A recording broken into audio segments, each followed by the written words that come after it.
6 a.m. Texas still sucks, and I need coffee. That's right, coffee. DevilDog's coffee. Yeah, that's what I'm talking about. There is only one coffee with aroma that gets you going like that. DevilDog's. Bold brews, unwavering spirit. It's DevilDog's. Hey, folks, I'm Jason Watkins, the host of Hall of Fame College Football, and the coach and I could not be prouder than to be able to announce our partnership with DevilDog's Brew and Beans, a veteran-owned premium coffee brand that is dedicated to providing coffee and tea that embodies the spirit, dedication, and fearlessness of our American military men and women. DevilDog's premium coffee, beans, and teas are sourced from all over the world, each chosen for their rich, distinct, and unique flavor that is sure to rouse your senses and make you look forward to waking up to that first cup every day. Experience each blend or tea leaf at its best, as DevilDog's roasts, grinds, and ships your coffee directly to your door the same day your order is received, ensuring maximum freshness direct to your doorstep. Use our link every time and get free shipping anywhere in the continental United States. But on this first order, just make sure that you use promo code BOOMER and you'll get 10% off of your purchase. So get in there, check out our new mugs that are with our Hall of Fame and the DevilDog logo, not to mention a nice little message that'll perk up all you Sooner fans each morning. But you know what I like best about this? I'll tell you what, 5% of each sale at DevilDog's is donated to the Wounded Warrior Project. That's right, the Wounded Warrior Project. That's why I wanted to partner with these guys. It's veteran-owned and serving veterans. Make sure that you log on to the website that you see there at the bottom right of your screen, hofmedia.us/coffee. Look, if you use the promo code BOOMER on your first purchase, you get 10% off everything that you buy. Guys, this is a win-win for everybody. Help us out, help us help them out, and support the show that you love all in one deal. Plus, you get amazing freaking coffee at that.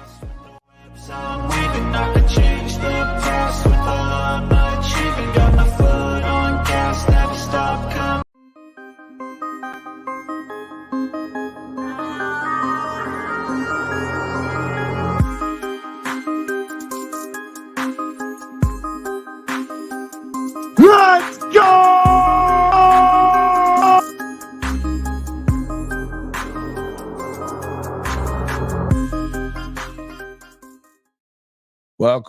Welcome back to Hall of Fame College Football, live from the Woodshed, as Bloody calls it.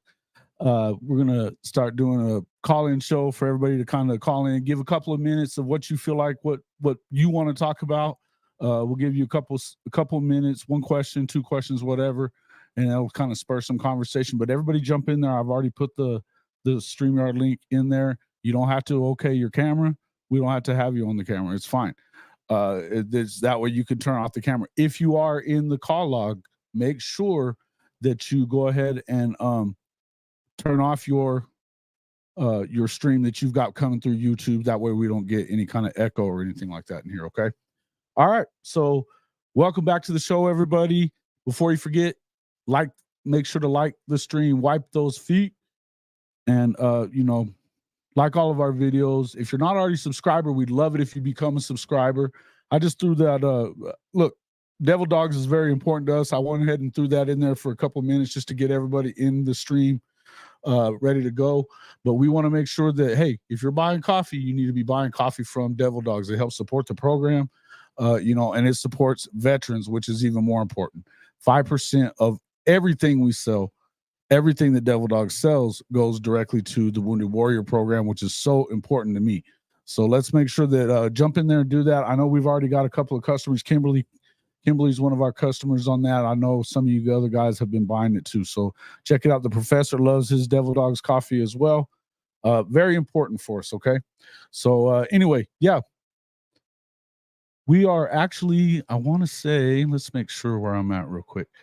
We are at, man, almost 2,900 subscribers. Man, that's good. So we are at 2892. That means we're 100 subs away, 108 subs away from 3,000. So excited. To be awesome to get to 3,000. Make sure you share the stream with some of your friends that love college football and want to get them to talk about not just OU and college football in general. Lots to talk about today, though. Lots to talk about today. Figure we'll probably talk a little bit about, again, our boy Dylan Gabriel, who's moving on from Oklahoma, jumping in the portal. We'll talk about where he's headed next. Also, a little bit about Danny Stutsman, obviously, his plans to go to the NFL draft. Man, it's kind of tough, but it's time to kind of, and looking ahead at the bowl game, you got to understand that is going to be a big deal for, it's going to be a big deal because a lot of guys need to grow up the way you saw Danny grow up from year one and year two under Coach Venables. So we want to see that happen again. I think it's a good situation, guys. I think it's a good situation for everybody. It makes the bowl game harder, no doubt about it. But you know what? This is a time for 15 practices. They're going to be able to get in there and get some stuff done. I love it. Excited about that. Want to say hello to everybody in the chat as well.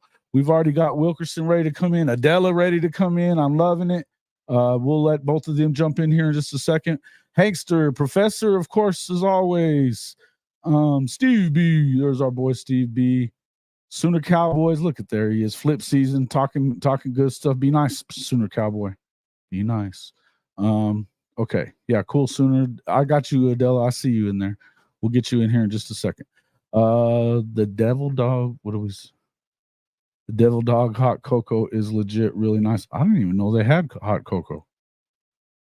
I didn't even know that. He must have just added it. I love it. Mars Jams.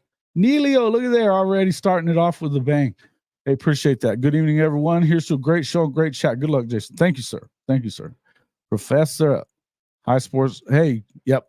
Jump in there. And if you guys haven't been paying attention, this is flip season. This is also recruiting season. We are just now, we're be 13 days away from National Signing Day. This is a big time. You guys have got to check out High Top Sports Recruiting. They are up to the minute on a lot of that stuff. They're going to get you some in-depth reporting on the recruits and where they're going all over the country. It's a lot more than just what you're going to get out of some of the, the guys that are either just Oklahoma dudes or any other of these, Texas and stuff. You're going to get a perspective from the entire country, and I love it. It's a great show. Let's see. You've been going to counseling with Gabriel leaving? A bit, Kirk, a bit. We'll talk about it. Yeah, and that the link's in there. So if you want to jump in as a caller, please do. Yes, wipe your feet. See how many folks we got in here so far. So it looks like we have 26 watching. We got 10 likes. Everybody jump in there. Yeah, listen, film breakdown from the professor, all that. It's always good stuff. So all the commits, you'll jump in there. I know he's working on something for Oklahoma in general. We were talking about it a little bit last week. So get in there and make sure that you check it out. All right, let's get to the going to counseling with Stutsman leaving. That's a good call, Coach. Good call. Let's get Wilkerson in here real quick and get his first day. What's up, man? How you doing? What's going on, Jason?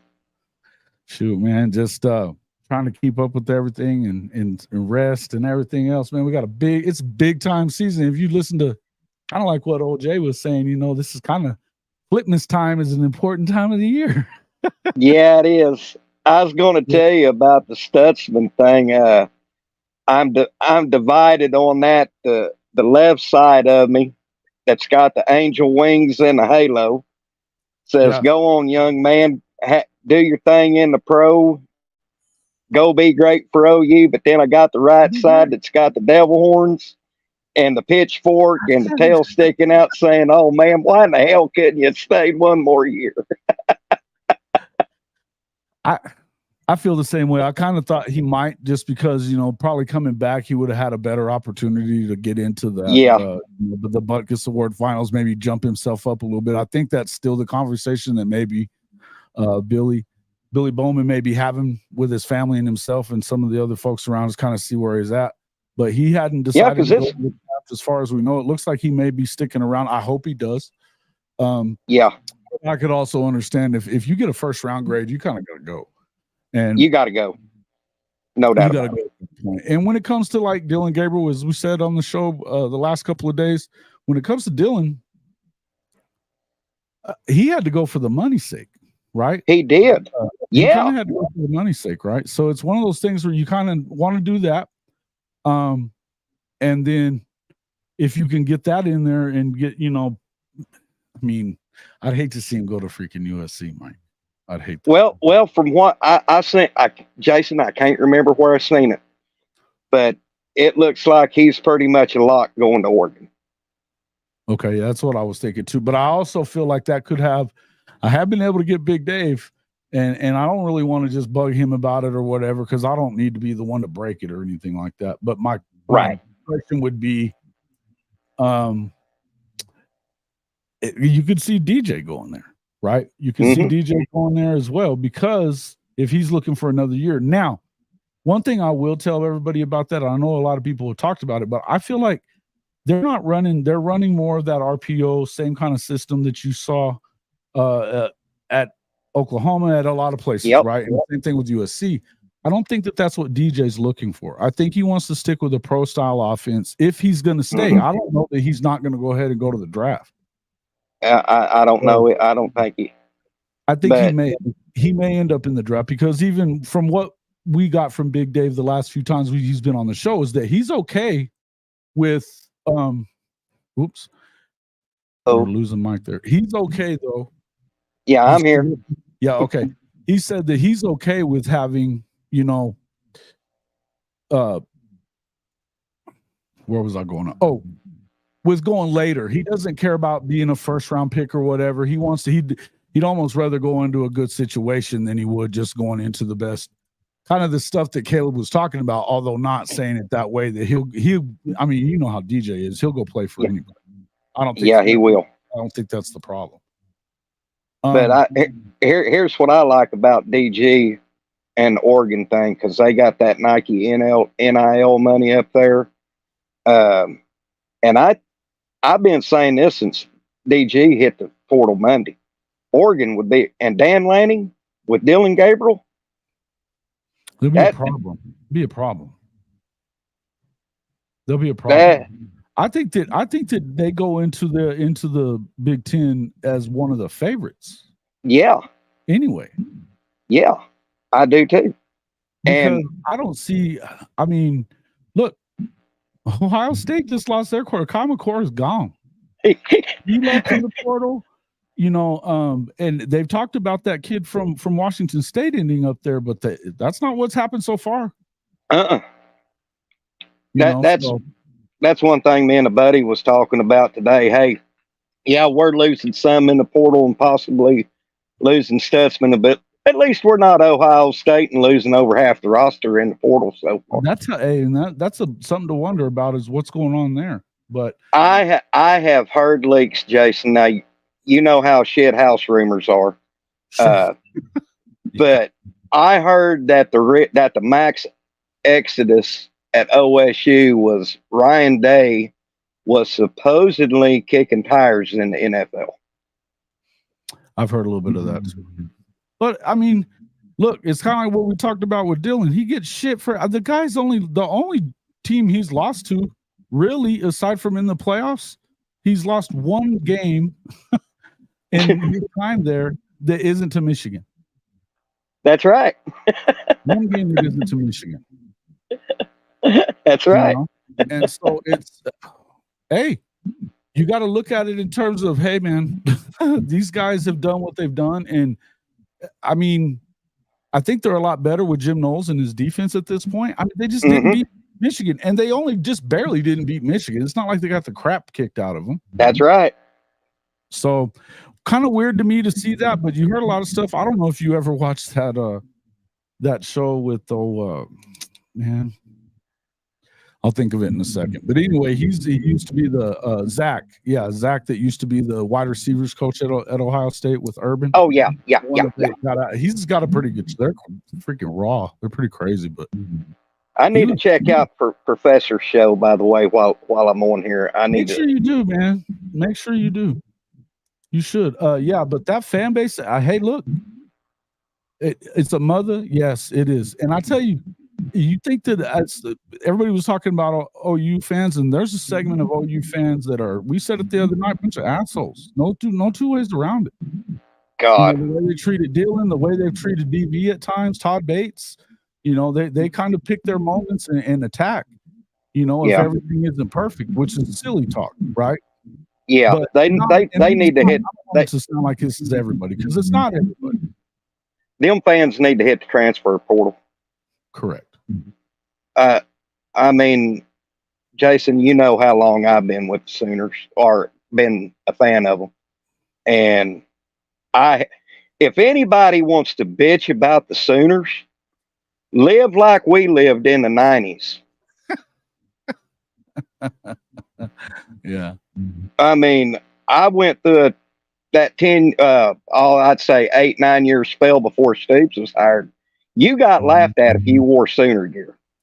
Try going through that. Yeah. And but like I said, all in all, I'm happy for Stutz, but don't think for 1 minute. I mean, it hasn't officially declared, but don't think for 1 minute he's still consulting with BV and his dad, who was also a linebacker at Baylor. So he's got some support there about his options. Mm-hmm. I put that leak for recruiting right in there. Yeah, look, I get it, man. I understand why you would do it. Maybe it was just time, but look, it's time for people to grow up. That's what these 15 practices are going to be about, and everything else. Yeah, I'm going to let a delegate in here, but you can, maybe if you want to call back in here in a bit, you can. But okay, guys, make sure to jump in here on there. I did go ahead and put that high top sports recruiting link is in the. It's in the comments, guys. Make sure. Okay, when I jump off, I'll come into the stream and I'll wipe my feet when I come in. Appreciate it, buddy. Not a problem, buddy. All right. Later. All right. We are going to bring on Adela here in just a second. Make sure everybody, I'm going to make sure you got the other link again one more time. Jump in. Got a comment about whatever. We'll try to keep it short and let more people in. But yeah. Yes, sir. No problemo. John, college is becoming the new USFL. That's an old school reference right there, Mr. Robinson. That's an old school reference right there. Steve Young type shit going on there. But yeah. All right, let's bring Adela in here. What's up, Adela? How are we doing? Hello? Are you there? Yeah, I think you're muted, Adela. There you go. There we go. Hey, everybody. Hi, Jason. How are you? Just life, but life goes on. I feel you. That's the same way I got it going these days. Welcome to the show. What you want to talk about? I'm missing a lot. I'm barely on my phone anymore or social media, but a lot of good players are heading the NFL draft. A lot of good players. Like I think I heard Tawi Walker first in the portal. Yep. Is it Stutsman? Is he doing a draft or? Stutsman's going to the draft. Sounds like. Yep. So a lot of good players, like big name players that we used, are hitting the portal, and it's kind of heartbreaking. When we had a good season. Yeah. Look, I think that. I want to make sure that I put all these guys in there, but I got this little deal right here I can share. Sooners in the portal. You guys let me know if it's missing anything, because I understand it probably will be. Hi, everybody. Sorry, I'm over multitasking in the comments. So yeah, what do you think about Dylan leaving? I hate to see him go. Yeah. kind of do too. Even I agree with some of the play calling. Hate to see him go. Like, I really cannot believe that he's in the portal. Yeah, it's tough, you know, because the thing about it is that you're going into the SEC, and you got to know that. I mean, you're going into that SEC, but you don't really have a lot of Smothers, Majors. Yeah, Dalen Smothers. That was kind of a surprising one. Yeah. But I mean, look, the problem with going into the SEC without, and I think that Jackson Arnold's going to be fantastic. I do. I think that he's going to be fantastic. He's got a big arm. He's a big time athlete, and they've got, you know, some guys coming in. But my thing is that behind him right now, unless you see them grab somebody in the portal and who's going to want to come knowing that he's going to be the starter. Right. That means that you're going to have two freshmen backing up a true sophomore. So Michael Hawkins looks really good, by the way. And then you look at Sperry coming in 25. A lot of these guys people are real excited about, and should be, you know. But that being said, I tell you. And the thing is, if Jackson Arnold is starting, is he really ready? That's the real question. Is he what?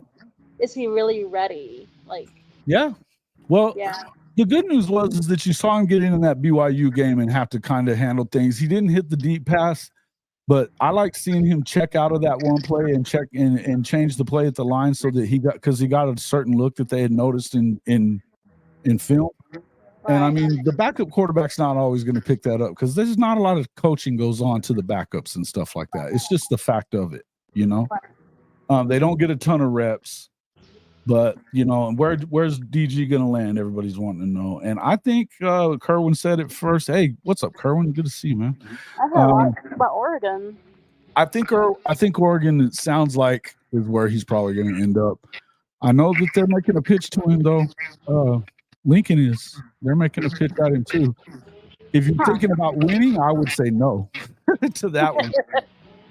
That being said, I mean, it is what it is. Yeah, it is what it is. Especially because it's another year, but all we can do is wish them the best. I think so too. Oregon looks like a good position. And I also heard, here's the other thing, is it was Minutes to Sports is that show that I was talking about just a second ago with that receivers coach that got fired from Ohio State whenever Urban was there. And he's wild, old Zach. It's a good show though. It's a good show, but they're kind of wild. But he was talking some shit. And they were talking about apparently Ohio State may be making a pitch at him too. And that's where I'm going to say one more time that for everybody who loved to take shots at Dillon Gabriel over the last 2 years, realize that some of the best freaking programs in the country would love to have Dillon Gabriel right now. The one that shocked me the most is Stutsman, because I know that they just made him the host. Talk on the Prairie? Yes. Yeah. Podcast on the Prairie. Yeah. Yeah. The hope is that,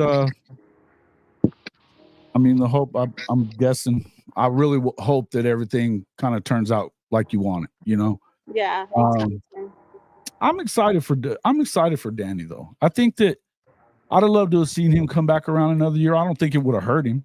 Right. But if he was ready to go, he was ready to go. You know, and you know, you can't really blame him when they do that, right? Yeah. It was like a shocker to me because he seems so invested in the program. Like, he was so hyped about the Cheez-It Bowl and trying to compete for the hotel room and that treadmill, eating the cheese off the treadmill. I was like, look at him. He likes the program. And to see him in the go, I'm like, wow. Yeah. What's going on? Well, I mean, again, I'm not sure. I'm not sure. I know that he basically led the country in tackles, I think, a year ago, and he was pretty close this year.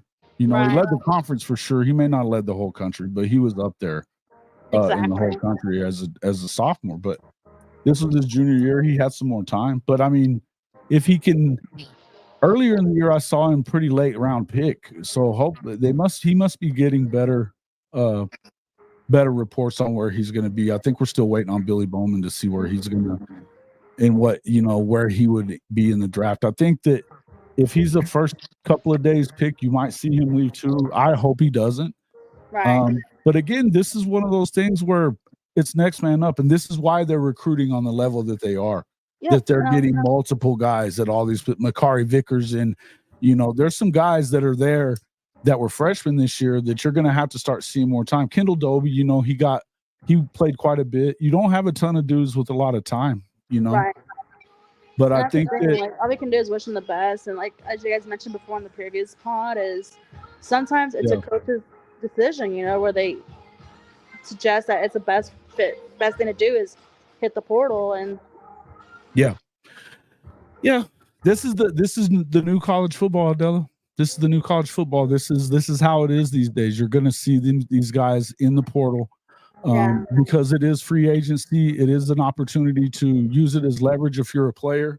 Sometimes you're not just a fit. I think when you start looking at guys like Key Lawrence, he wasn't playing unless there was an injury, and there's a lot of freaking talent coming in at the safety position.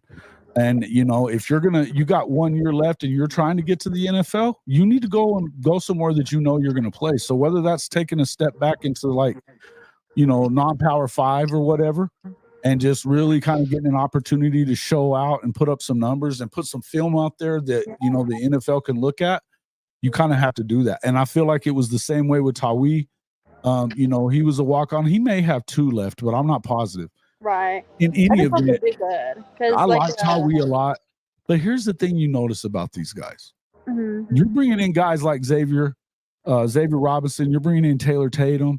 We're hearing of some other names out there around the country that could be coming to Oklahoma as a running back. Right. There's a lot of guys in the portal that you could probably pick up as a running back.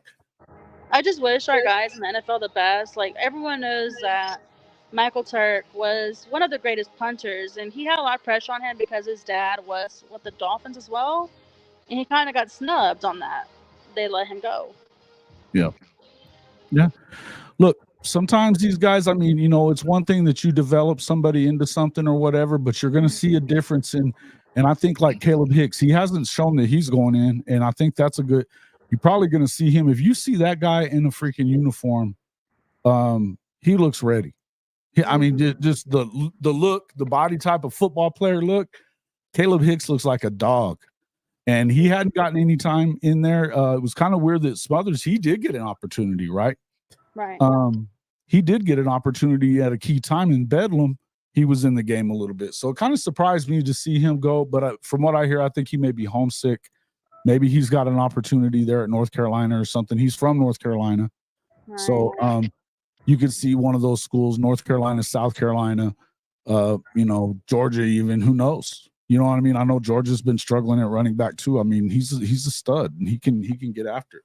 Right. What I would say is you're going to see. But these guys that are coming in right now, there's another level. There's levels to this shit when coming into this recruiting. Sometimes, a 3-star is a 3-star. Now, you can develop into a certain thing, but the difference between a 3-star and a 5-star when they get to campus is big, right? Yeah, like who's his Twitter poster? The ref. Yeah, it talks about that one TCU. Is it TCU or Kansas coach? He said, I don't care how many freaking stars you got. He's developed players that are the best players in the world now. Hey, look, it's a lot about there's a lot of things that have something to do with it. Gavin Sawchuk, I think he was a 4, but or a high 3 or something like that. But he's a stud, and it's his time right now. Yeah, and you can tell a difference between him when he got in the open field and everybody else. Right.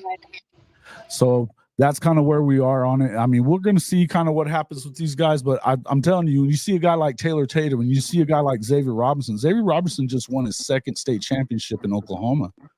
The kid is 6'2", they've got him listed at 220 on the OU stuff and all this stuff for 247. But everything I've heard, and Wilkerson was there at the state championship game, and he said he was listed at like 236 or something like that, which he looks like it. He's a big dude kind of thing. He makes you think of Derrick Henry a lot.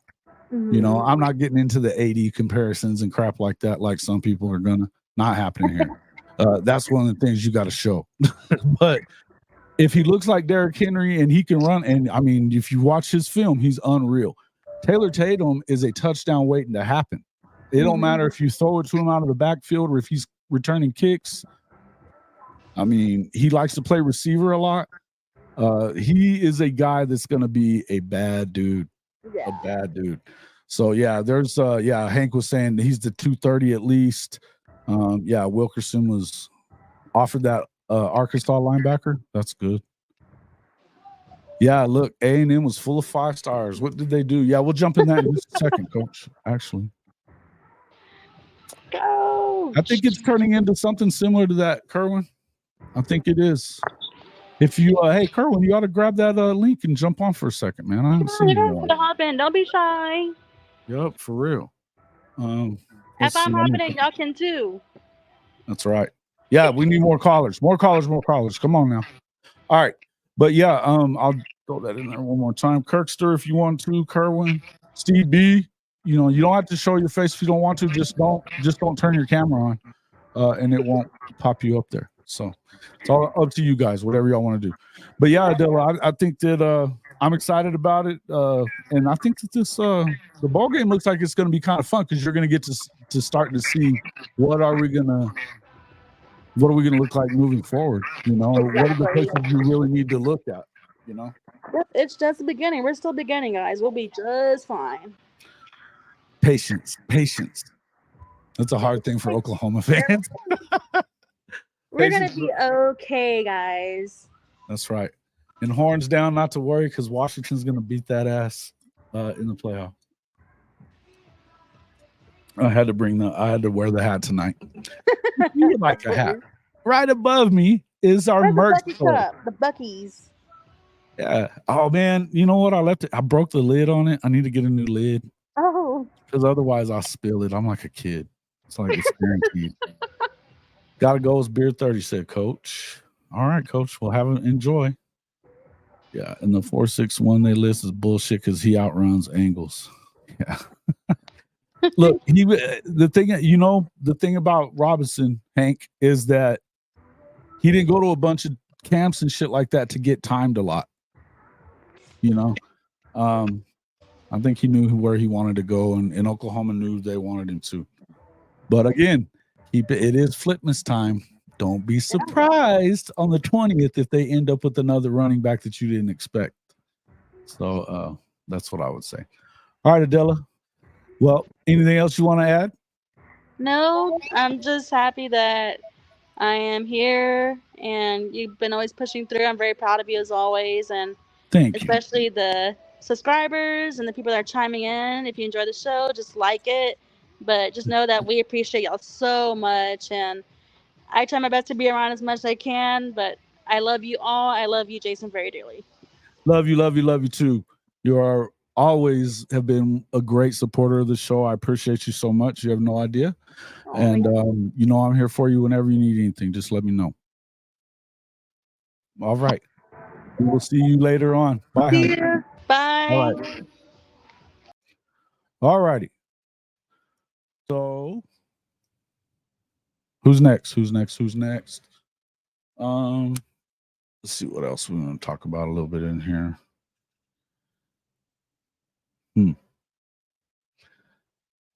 Billy Napier, why Florida must hit the transfer portal hard.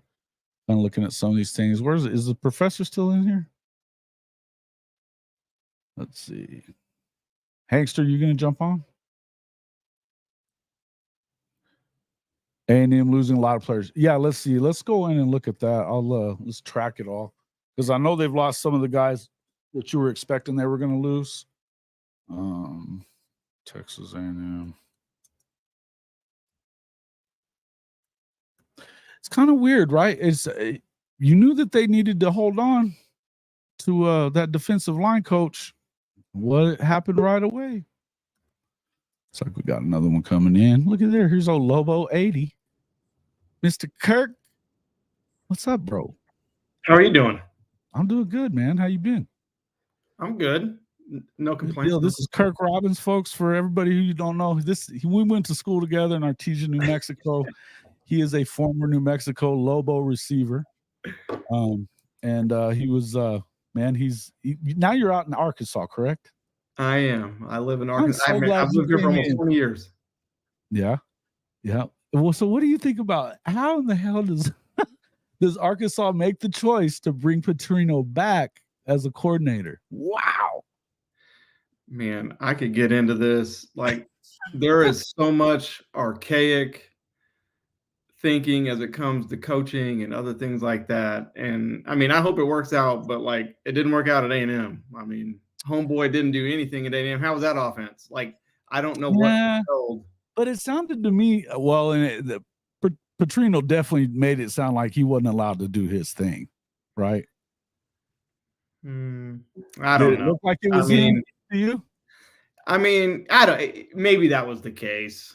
Who knows? But I mean, I live here and all my friends are Arkansas fans, and I'm not the hugest fan of him coming back. Like, there's so many good young coaches out there that like have great minds.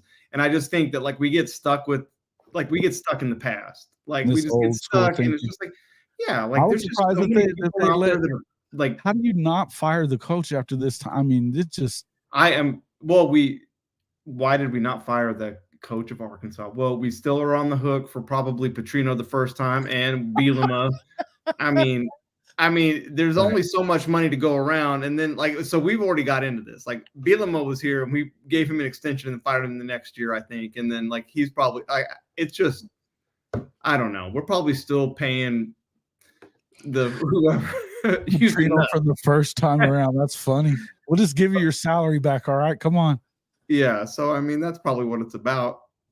Yeah. But I cannot believe Dylan Gabriel left. Like, this is like, he is like OU through and through. He looks like an OU person. Like, he looks like Baker Mayfield, but like maybe he's Native American. Maybe he's not. He's a perfect OU person. He's a Hawaiian. Dylan Gabriel. It doesn't matter. He looks like when you're there and he's sitting there, you're like, he's this is our boy. Yeah. I get it.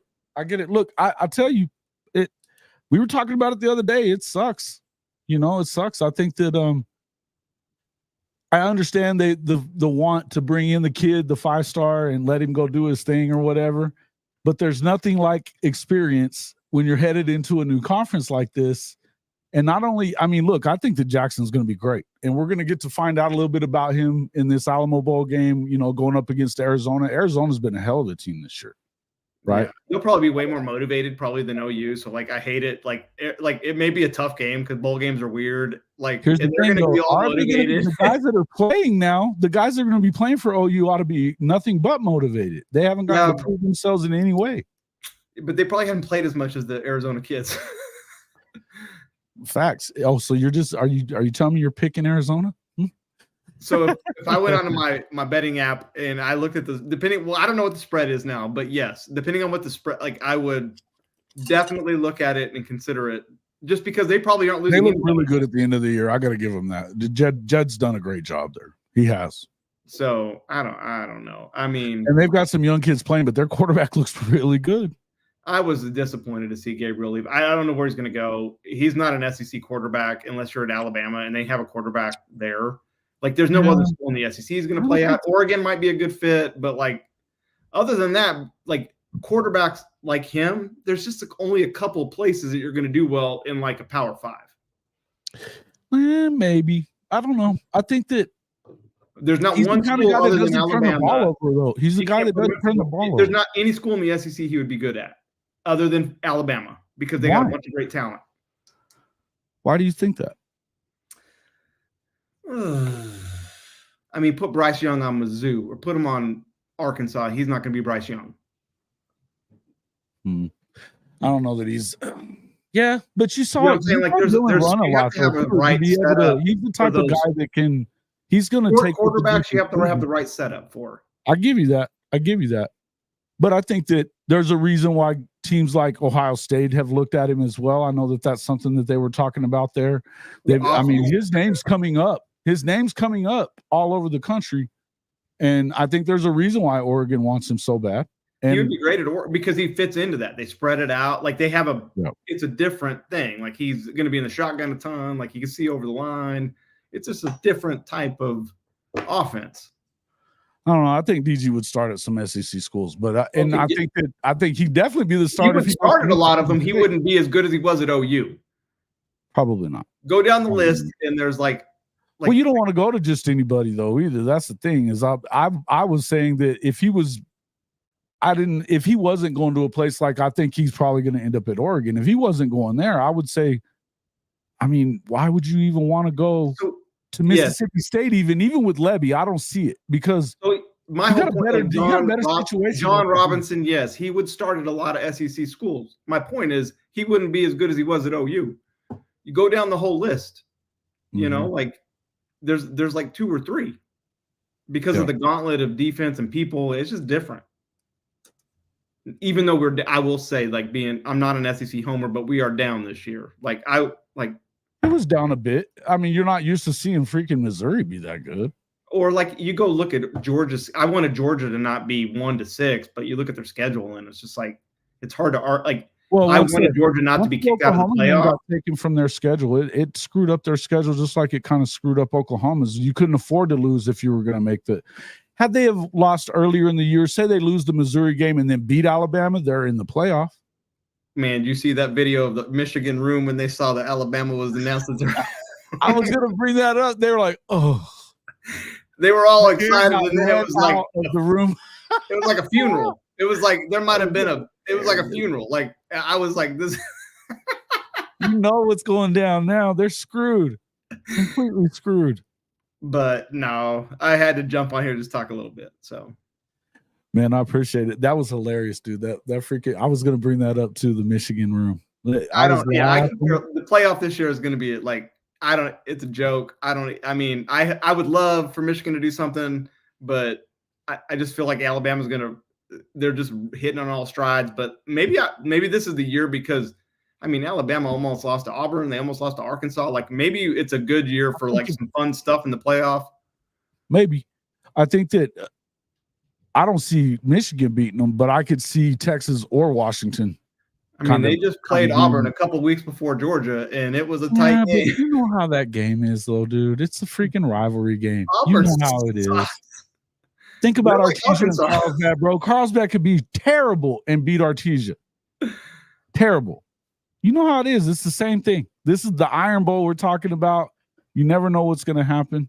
There's been a lot of times that Oklahoma and Texas has been crap for 14 years, and they'll win some of those games. Those rivalry games just kind of happen.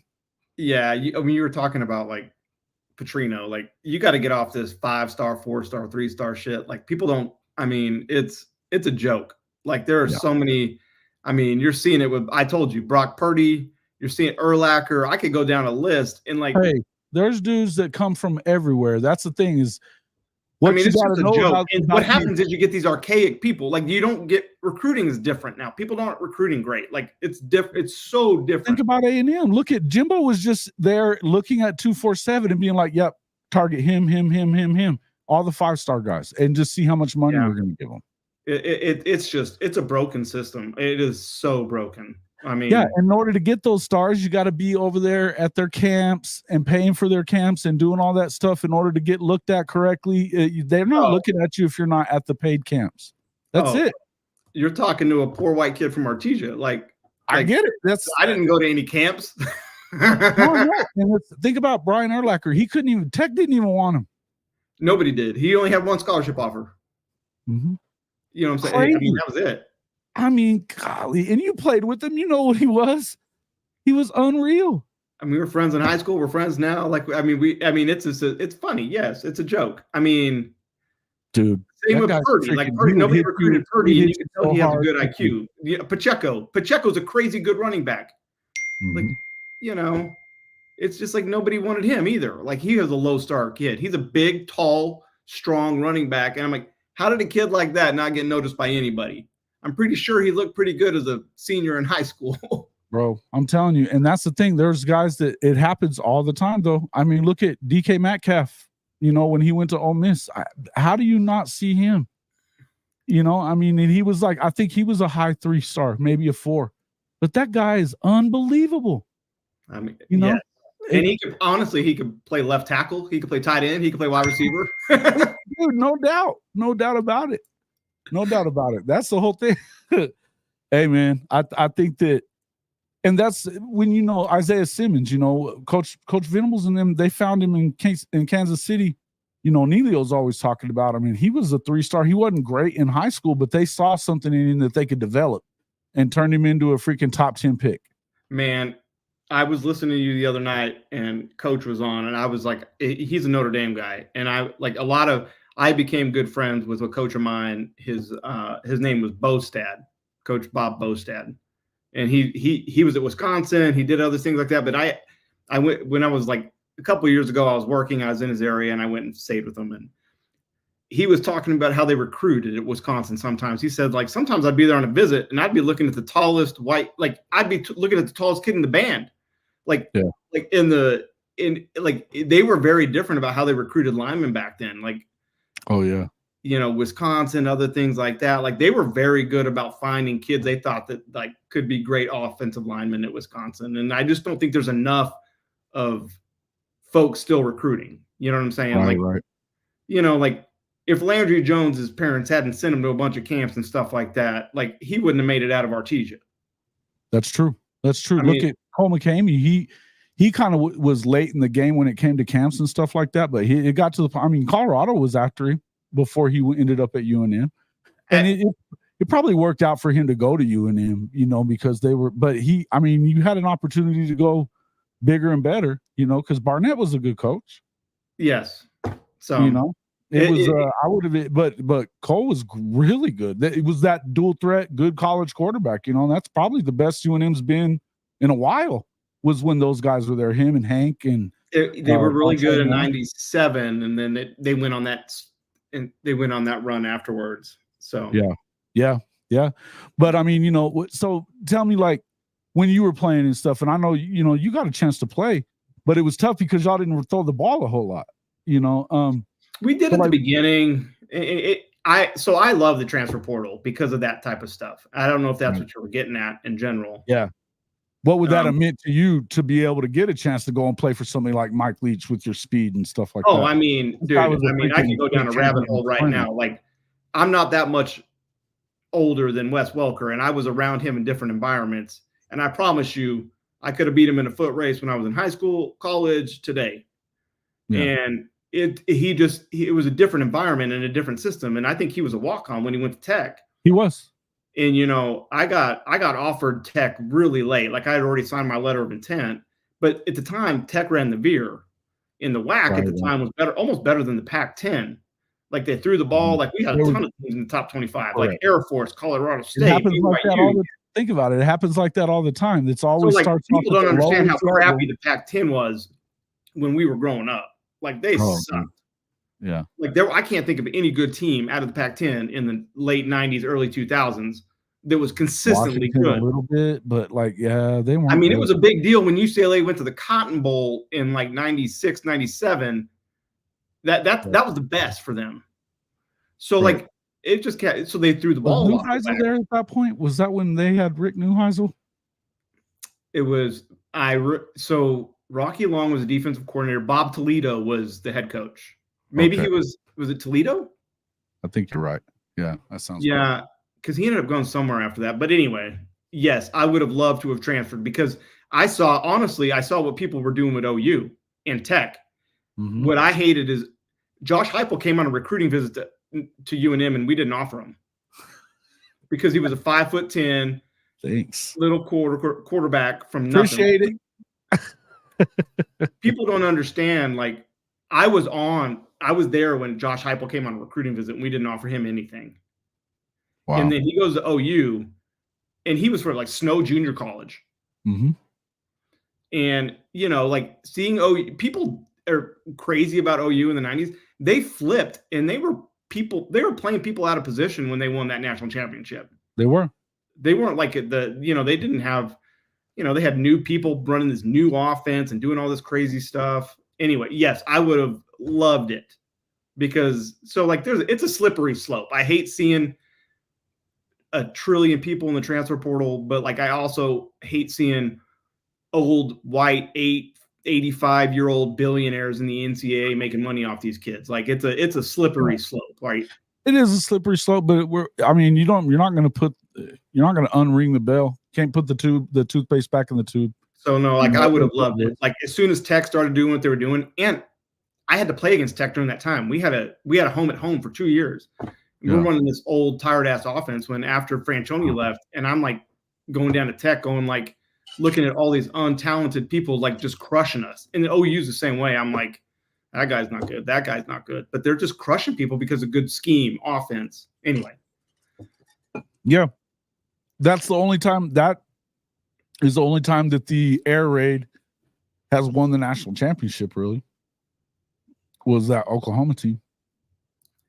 That's a good point. It's a fair point, but it's a fair point. But a lot of it has to do with the fact that these guys don't. I really hope that what you see when you get Seth Luttrell in more of his offense and his way that he does the air raid, running the ball a lot, not so much tempo, slow it down a little bit, play a little more, to help out your defense. You got to play, that way to where you are helping each other out and not keeping the defense on the field as much, particularly out in the SEC. You need to slow that. You need to speed up the game, run the ball. Take some air out of it and be able to do that. Continue getting first down so that, you're just not. It's just really hard because like people do the air raid stuff because offense is so much easier to out scheme. Like good defensive interior linemen are much harder than offensive linemen. And it's like correct. Like harder to find. God don't make as many of them guys. The pool for defensive linemen in the world is so small. And like, when you try to it's easier to out offense people. I mean, we're from Artesia. So, I mean, that's what we've been doing for a long time.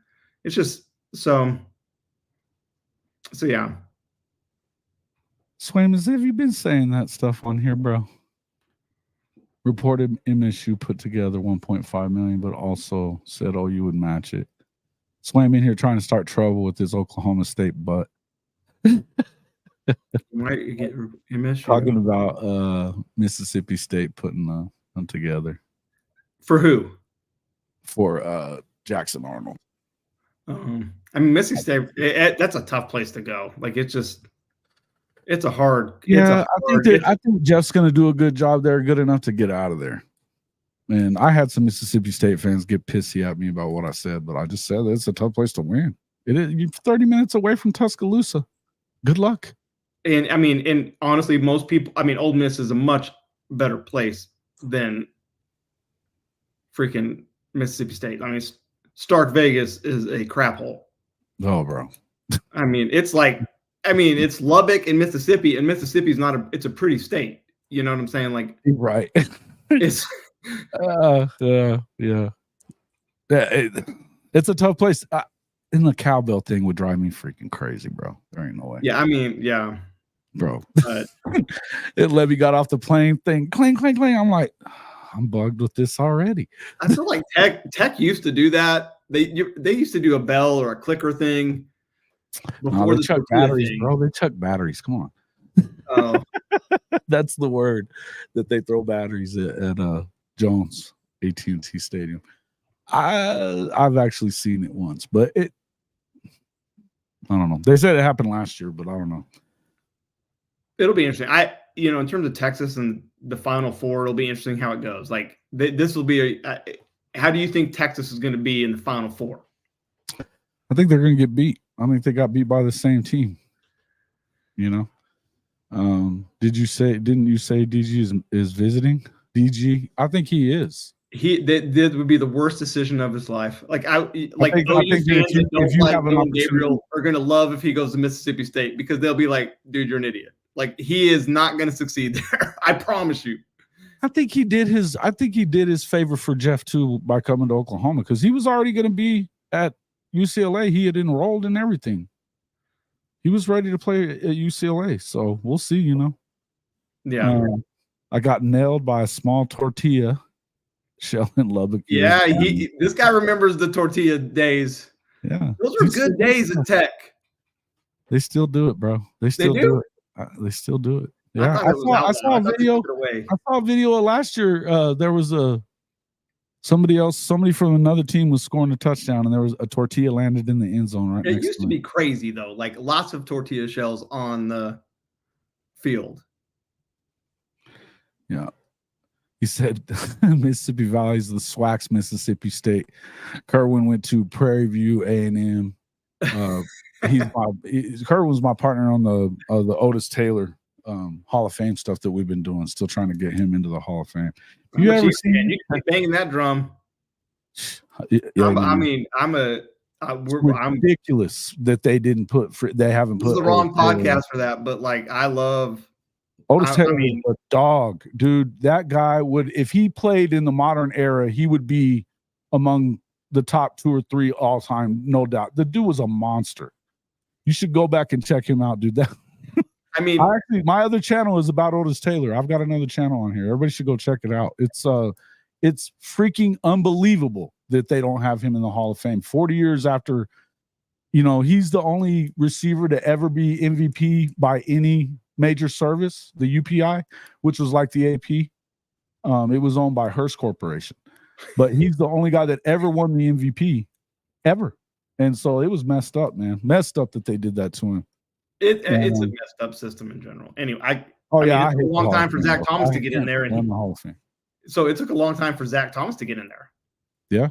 And like Brian was talking smack last year, and before they got him in, he was like, "It's bullshit." He goes, "All these sports writers freaking voting on something they never played." Oh, I agree. I mean, I got receipts on this. Like Urlacher, it loves Zach Thomas because we both grew up Texas Tech fans. Like, yeah. And Zach Thomas's stats are pretty much the same as Urlacher's. Like, he's like, dude, this guy had the same career as me. He said that. He said that on. I think he was on. I saw him on Bussin' with the Boys, and he was talking about it there, and then he was on McAfee too, and that's what he was talking about on McAfee. He goes, he lobbied hard. Like if you look at the social media at the time, freaking stats as me and Ray. Talk about Ray Lewis. He said, me and Ray, all the same stats as this guy. I don't know if it's because he's small or what, but that was his last chance to get in was last year, or he was going to have to wait till senior. But think about that. Otis Taylor was one of the few guys, aside from Lance Allworth, there was very few guys that had 1,000-yard seasons. Guys like Biletnikoff never had one. Lynn Swan never had one. Otis Taylor had 2,000+ yard seasons, and he did it on like 57 catches. 57. Imagine that they're throwing the freaking football to him like they did. Even if you caught 80 balls and he was averaging 17 yards a carry, what the hell would that have been? I don't know. I caught over 80 one year and had like 1,500 yards. So like to your point. Yeah, man. And they just didn't throw the football that much with those Chiefs. That was Hank Stram was a freaking let's run the ball. I got so in depth in that freaking. Are you a Chiefs fan or just go down this rabbit hole? I'm a campaign guy. I was campaigning for him to get in the hall. The last couple of years we've been trying to get him in. Yeah. And I looked at freaking box scores from back in the 60s when he first got there, where out of like 65 plays, they'd throw the ball twice, maybe. That was insane. That's why the transfer portal is good, people, because you want to leave if you're at one of these teams. Yeah. And I think that Otis was probably a little too he was a little too loyal to the Chiefs, man. He was. I don't know what free agency was like back then, but there wasn't a ton of it. But at some point he had. Sorry to hijack your show with Chiefs talk, but I can talk Chiefs all day long. Talk about what? Hey, I said this is live from the Woodshed. We're going to talk about whatever we talk about, but it's all good. All right, let's see what do we got in here. Also have a 4-star that decommitted from Oregon coming in this weekend. Yeah. Well, look, I'm going to tell you guys, I don't see DG going to there. I think when you have the offer is apparently $2 million to go to Oregon, that's big money. And they're not going to give him that money at Mississippi State. And I think he did his favor for Jeff Lebby going to Oklahoma, because otherwise we're going to get stuck with Casey or freaking, God forbid, Davis Bevel. No, what you don't understand, though, is like when SEC wins national championship after national championship and the revenue sharing and stuff like that, there's a lot of money. It's going to get better. Yeah. So like that, I had my daughter about to start getting $75 million, man.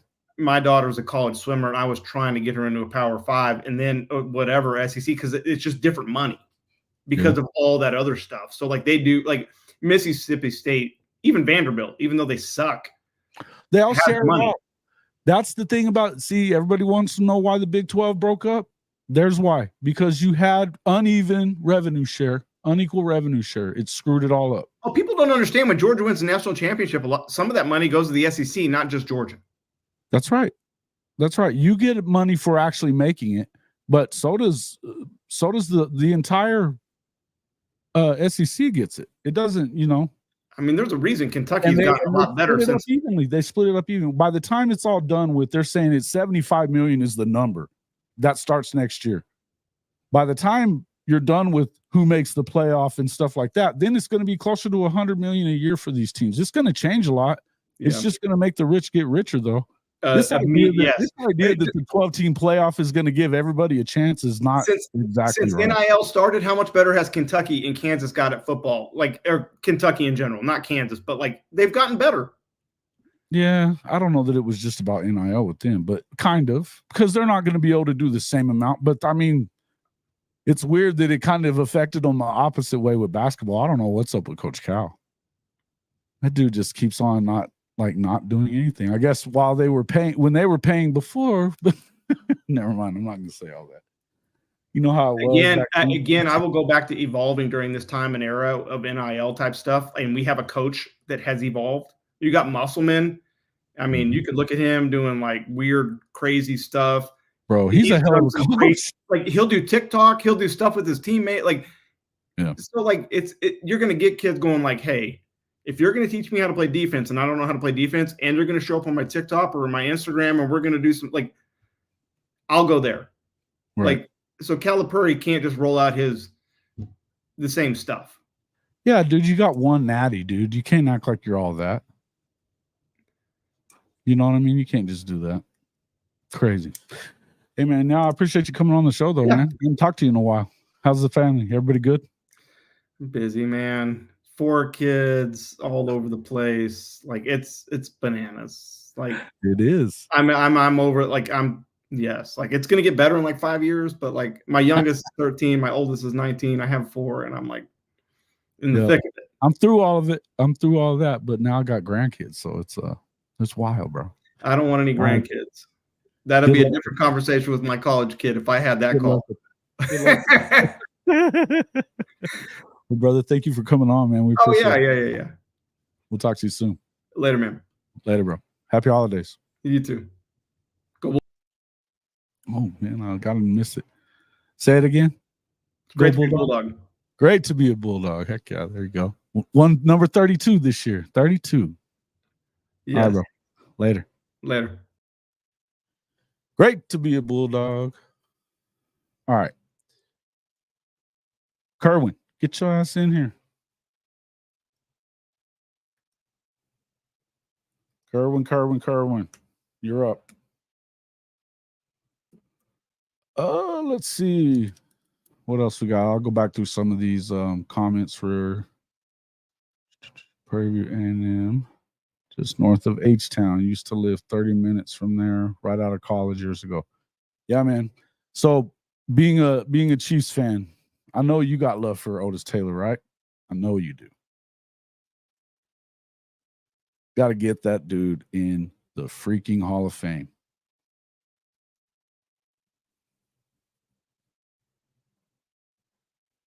Mm-hmm. The crappy thing about this, Neilio, and if you want to jump in, please do. I'll tell you what, the bad thing about that whole deal is that he may get in now. I think there's a chance that he's going to get in. But now he doesn't get to, get his flowers while he's still with us. And that's messed up. And there's too many of those guys that it's happening to now, that they're giving them the Hall of Fame posthumously. And even a lot of the guys that played with him are already gone. Lenny's already gone. A lot of those guys are already gone. And I don't think there's anybody that would have deserved more to be able to put that jacket on him than Lynn Dawson or his son. Yeah. What's up, my man? What's up, Jason? How are you? Good, man. Good. Just yeah, they got me talking. got me talking about OT. Got me talking about OT. I wasn't planning on that, but since we're talking about it, yeah, man, it's messed up that he's not in yet. Well, we'll get it. It's like he got a little closer this year, but we'll see. We'll see.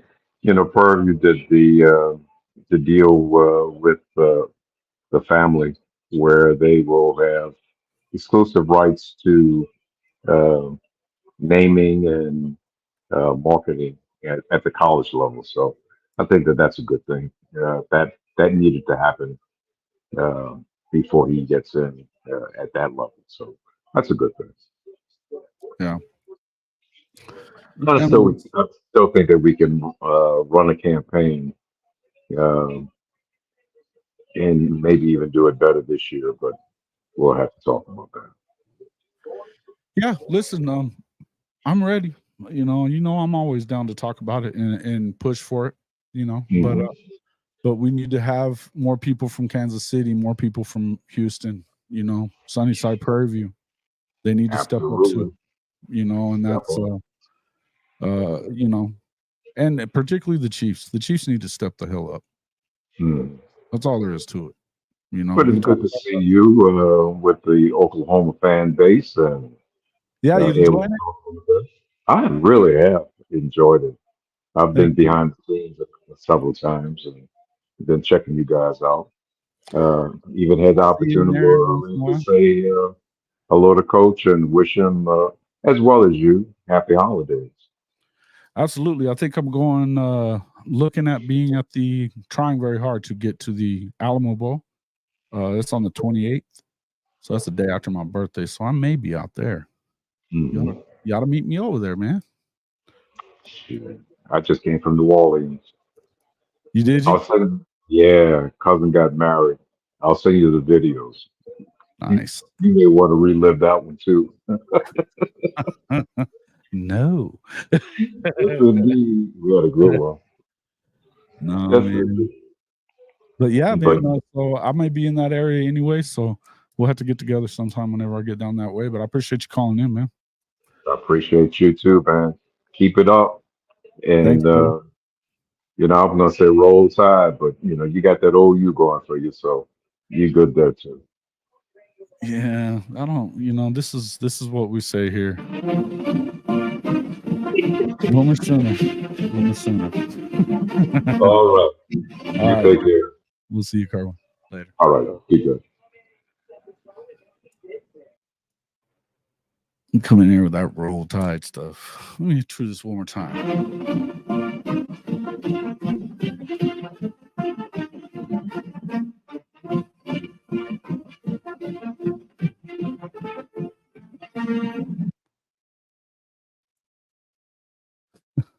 Keep pulling you out of KC Metro. That's Wildcat country. Not according to KC Metro. Why so many of them coming to Oklahoma then? Steve John? Oh, man. Why so many of them coming to Oklahoma then? And hell, Williams Winery's going to freaking Mizzou. Not Wildcat country. Doesn't sound like Wildcat country to me. The good ones are going elsewhere. No, I think that Coach Kleinman's doing a good job. I don't know what was up with that team this year. There was just something off about them, though. Just seemed weird. What are we talking about? We'll get back into some of these. Bringing in a total winner in a huge amount. This former Buffalo transfer had to do with KU's rise more than anything. Look, I think the KU is I think they got a hell of a coach. I think Lance Leipold is the real deal. And the coordinator that they had, and I mean, obviously he's moved along, but I think the dude knows what he's doing. I think they're going to be really good still. I think they did. Here's the thing. Oklahoma State should have done what KU and Kansas State have done. Get them a new coach, that's somebody that's going to freaking step up and play the game, get out there and recruit harder. I still think that it's unbelievable to me that Jeff Traylor doesn't have a freaking job from UTSA. Unbelievable to me. He won 3 conference championships in a row and then just lost to Tulane. I guess Tulane and SMU this year in his first year in the conference, So I think it's anyway.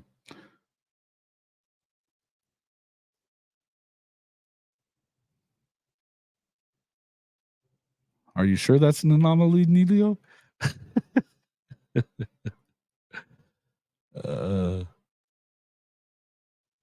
What's up there, Kimster? How's it going? Hank. Boomer 129. Always glad to see all the stuff you throw in there about me and Coach. It makes me laugh, especially when I go through. There we go. I've written piano concertos on the ukulele. All right. I have no skills when it comes to the music stuff. Yeah, but here's the thing. With Oklahoma State, they're losing to Oklahoma in who they're getting. You do have to recruit your state first. Hey, we've talked about that a lot. This is absolutely correct. And Oklahoma State thinks that they're going to get better now that OU's not playing in the same conference as them. No, they're not. Because you know what? More of those guys, if you get an offer from Oklahoma and one from Oklahoma State, one's in the Big 12, one's in the SEC, where are they going? That's all there is to it. They should have done better while he was still in the Big 12. And I get it. They lost to him this year. I'm not even going to get into all that crap. But I'm telling you now, it took him coming off the farm and, taking over that offense from his supposedly good offensive coordinator. If it wasn't for Mike Gundy himself and having the acumen to be able to run that offense, that tells you how far away from that team he had gotten, because they had not taken on the identity they were supposed to be. If you listen to Cody and all those other guys, they hadn't done it.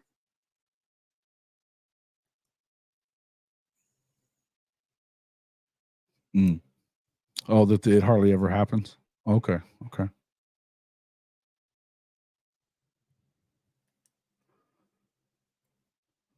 Man, listen, I'm not a K-State hater. I mean, I didn't like them when we played them and get beat all the time by them. There's something about them. Going even back to Stoops, where you just never know you're going to get beat by those guys. Just to piss me right off.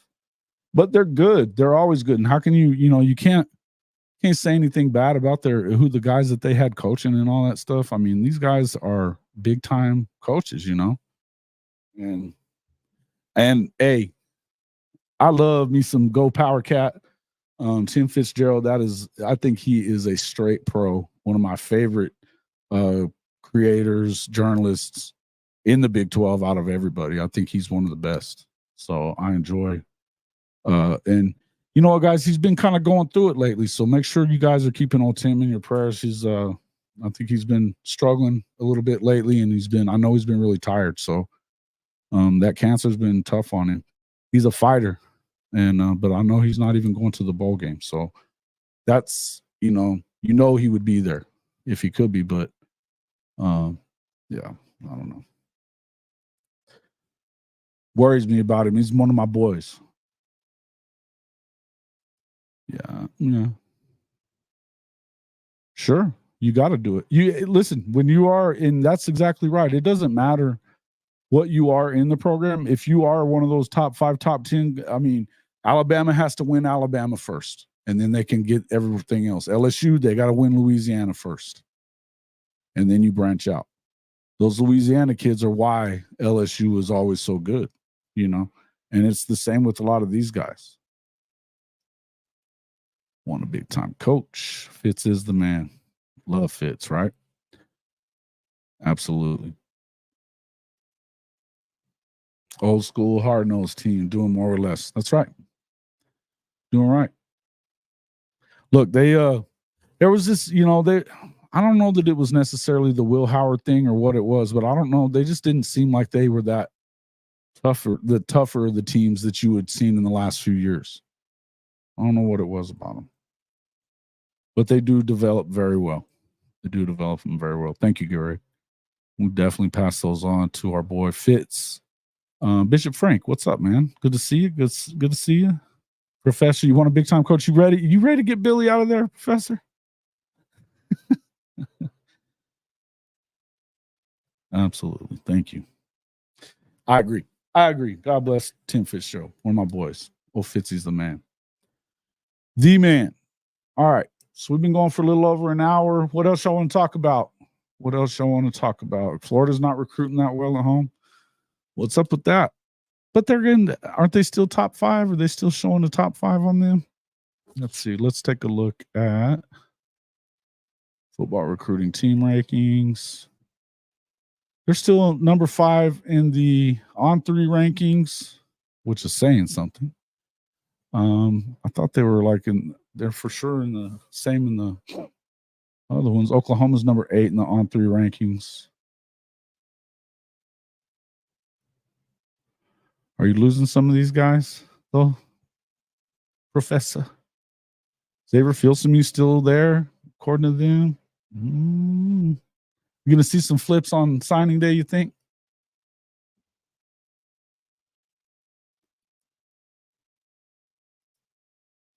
K-State's problem this season, we're due to not having established downfield threat until midseason. Can't really complain. We had chances late and every loss to win it outright.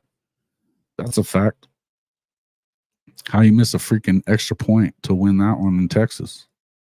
Texas got away with it a few games this year.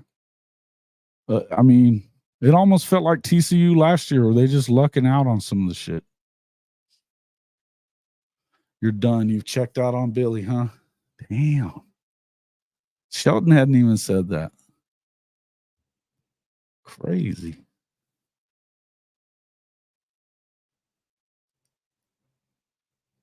The ex-Tulane coach.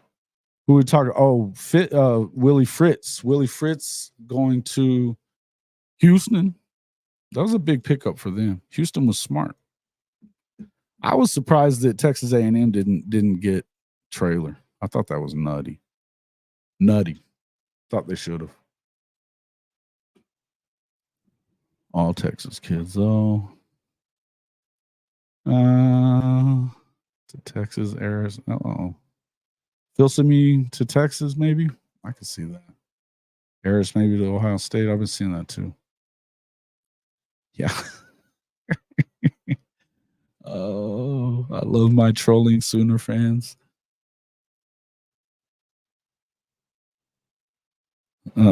Right?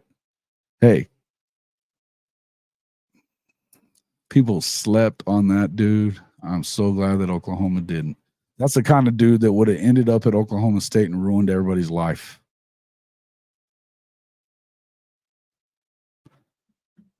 Had Mizzou beat, let him off the hook. Yeah. I love anything was, yeah. Yeah, screw Mizzou. I hope they beat Ohio State, but that's only because I really hate them. But screw Mizzou. They got Theo Weiss from us last year, too. Hope Texas had Big 12 refs officiating their playoff game. They're going to lose that game, guys. They're going to lose that game. Half of Billy's first class is at the portal. I think the problem for Billy is you've got probably one of the toughest schedules in the country if you're judging by what you think you're going to have back next year, which doesn't necessarily mean anything. But I tell you, yeah, Colin Klein to Texas A&M to be the offensive coordinator. I saw that. Yeah. We'll beat the shit out of them anyways, bro. We don't care about Texas A&M. We just don't care about that. Yeah. Bro, Willie Fritz is a bad dude, Kerwin. That dude is a bad dude. Guys, I mean, He almost won the conference for a second straight year. You know, SMU's got a hell of a coach too. I'm surprised he's still there. He does. He does. So does hey, I'm gonna tell you guys, for the folks that I like Kevin Sperry a lot. I like Kevin Sperry a lot. I think he's gonna be a hell of a player. Michael Hawkins, if he gets a hold of that starting position, may not let it go. He's freaking fast, defensive back fast, and the kid can spin it. That little flick of the wrist that he had, he threw it 40 yards in the air for a touchdown in that game last weekend, bro. Unbelievable.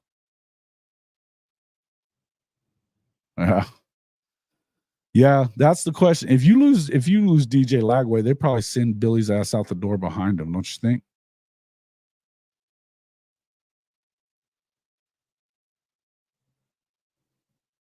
He is gonna have to. He is gonna. That's the problem. Hey, look, I'm gonna tell you.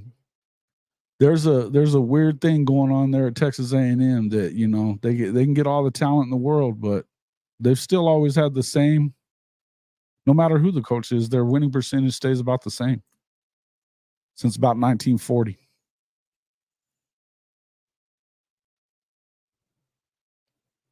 Eight to 10 portal guys. Yeah, I saw that earlier.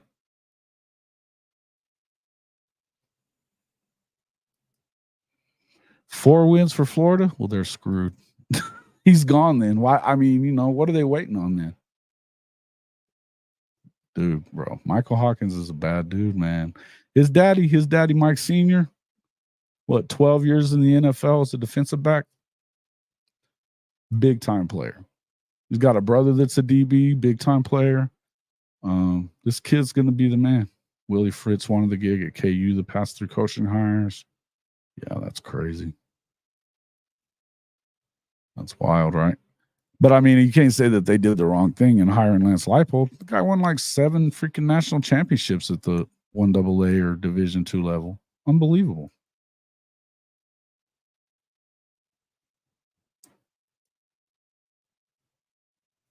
That class is all that's holding Billy. Yeah, probably is. He better, but I mean, come on, man. Here's the thing about Billy that I'm going to say. He recruits fine. I think he calls plays like shit. That's real. I think he calls plays like crap. The games that I've watched, you're like scratching your head thinking, what the hell was that? It makes sense. And did they lose ETN, Professor? Did they lose ETN? Yeah, man. Hey, a friend of mine's nephew plays left tackle at he's the left tackle for Hawkins over there at Frisco Emerson. Stud. And he's a freaking sophomore. Unbelievable. I think he wants to go to Texas, but he's a bad dude. And I mean, it's a new school there in the Metroplex anyway. But I think they're a game away from the state championship game.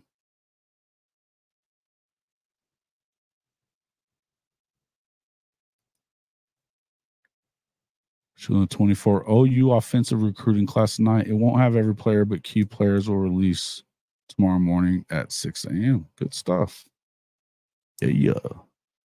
Make sure you guys get over there and check out the professor at High Top Sports Recruiting, and it's just the @ symbol, High Top Sports Recruiting.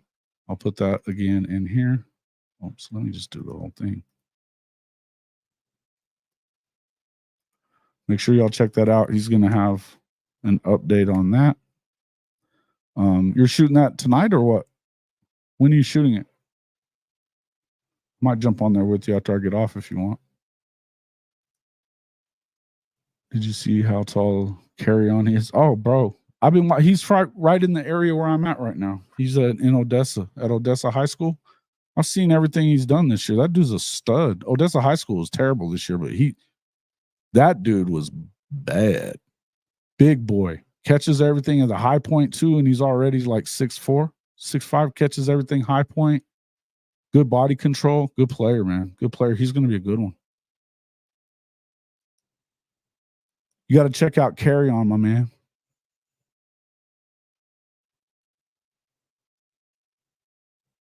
Still no answer on DB coach and D-line coach after 2 weeks. Yes, Etienne wants to be a bell cow back and get all the carries. His mom and his brother are toxic. They probably want him to go to freaking Clemson. Good deal. Definitely. It's a good situation. They're gonna have they're gonna have one of the best in the country when it comes down to it in Norman. You've got, let's see, because of Michael Hawkins, there's a lot to do with it. But Devon Mitchell, he was a lot out in California this year, but he played with Michael Hawkins last year down in Texas. So big time. That was this dude is a monster too. He's 6'3".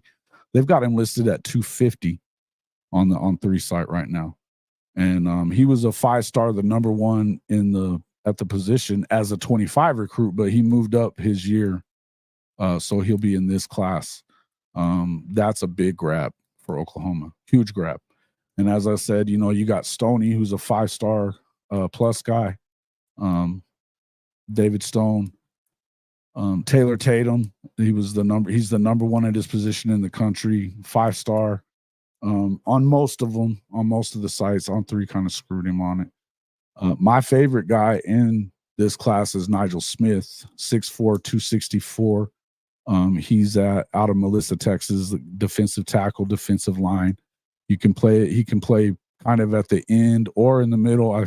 I see him and Stoney both getting an opportunity to play early, though. I really do. As we've talked about a lot with David Stone, this is a guy that went to IMG for a reason. That's a different kind of high school. They're preparing you to be a pro. So he's getting college weight training and coaching and stuff like that now. I think that, I don't think they're going to rush him, but expect him to play. Expect him to play. I would. And then you've got, Danny Okoye. That's another big in-state grab, 4-star. He's moved up quite a bit in position rankings, pretty much all around the board. So Zion Kearney, another big wide receiver target, 6'2", 195. I don't know how many of you guys saw that on Twitter the other day, but you had Zion was, Nigel has a huge upside. Huge upside. His dad was a basketball player, and if you've watched, this is something I've always said. If you want to see what kind of athlete some of these guys are, you should watch them play other sports. And you see him as a basketball player, as big as he is. I mean, he's just drop step dunking. He loves that stuff, and he said a lot of his moves that he learned in the post from his pops. His pops was a professional basketball player, so a lot of that stuff that he moves on, not getting a charge and moving through there, that's helped him kind of get around linemen. And I mean, he's a terror from the outside in, and I think that he's one of those guys that's going to be a big time play, right?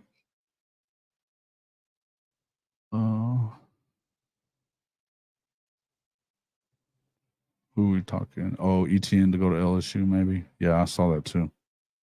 If Etienne ends up at LSU,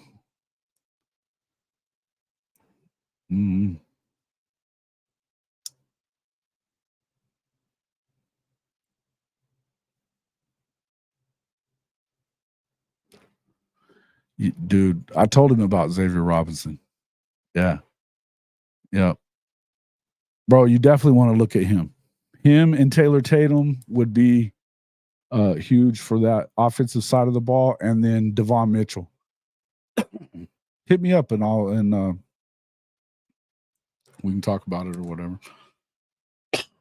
But yeah, big time players. The offensive side of the class is really very, very good already, and it's going to get better. You got Levon Carrion is who we're talking about. He's 6'6", 200 pounds, 195 or so. He had a huge season this year. Zion Reagan's from Georgia as well. 4-star guy. That's your speed dude. He's a little guy, but that's one of them dudes that's going to be really fast. You see him coming in. And look, I still think that you're going to see Jacquez Petaway should probably have a breakout season next year. I really feel like he's gonna. They're pretty good at receiver as it is right now. What's up there, Matt? Hey, congratulations, my guy, on the youngin. Congratulations. Brought him into the world.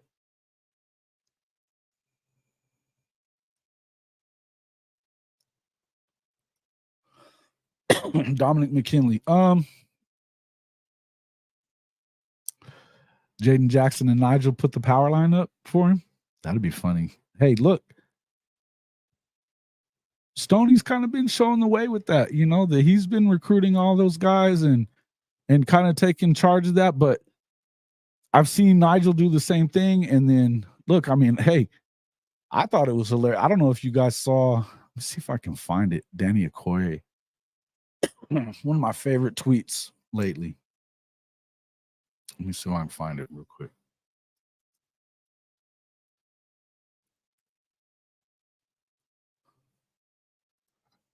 It's great. Yeah, there it is. Look at that. You heard the man, come join the family. Here we go. Let me share this. Let me just share this whole thing.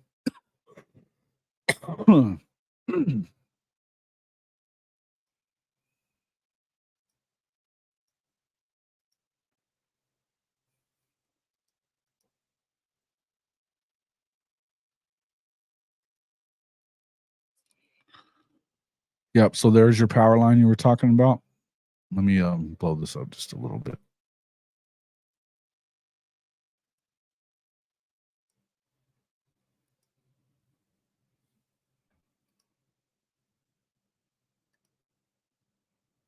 So you heard the man, come join the family. And then Nigel posted that up there for him. That's pretty sweet.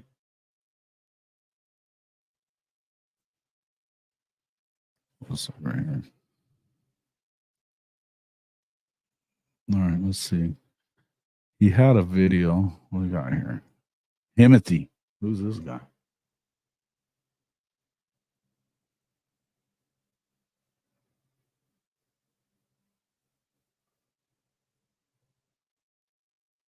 Hey, he's already got his merch store up, man. You can already get some Phantom wear. We got to check that out. Buy me a Phantom jersey shirt. Okay, this is some. This is that.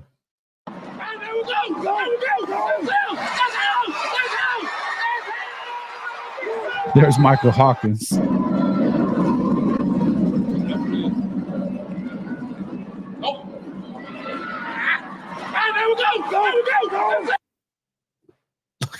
God.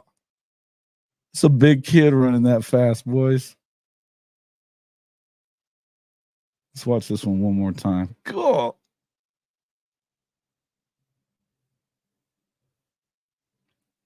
Bro. Well, I think he had 5 touchdowns the other night in this game. Sheesh. That's awesome. Good stuff. All right.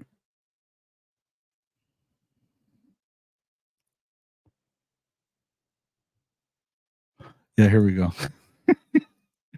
Yeah. Texas fan, big Texas fan. Yeah. Texas fan, big Texas fan.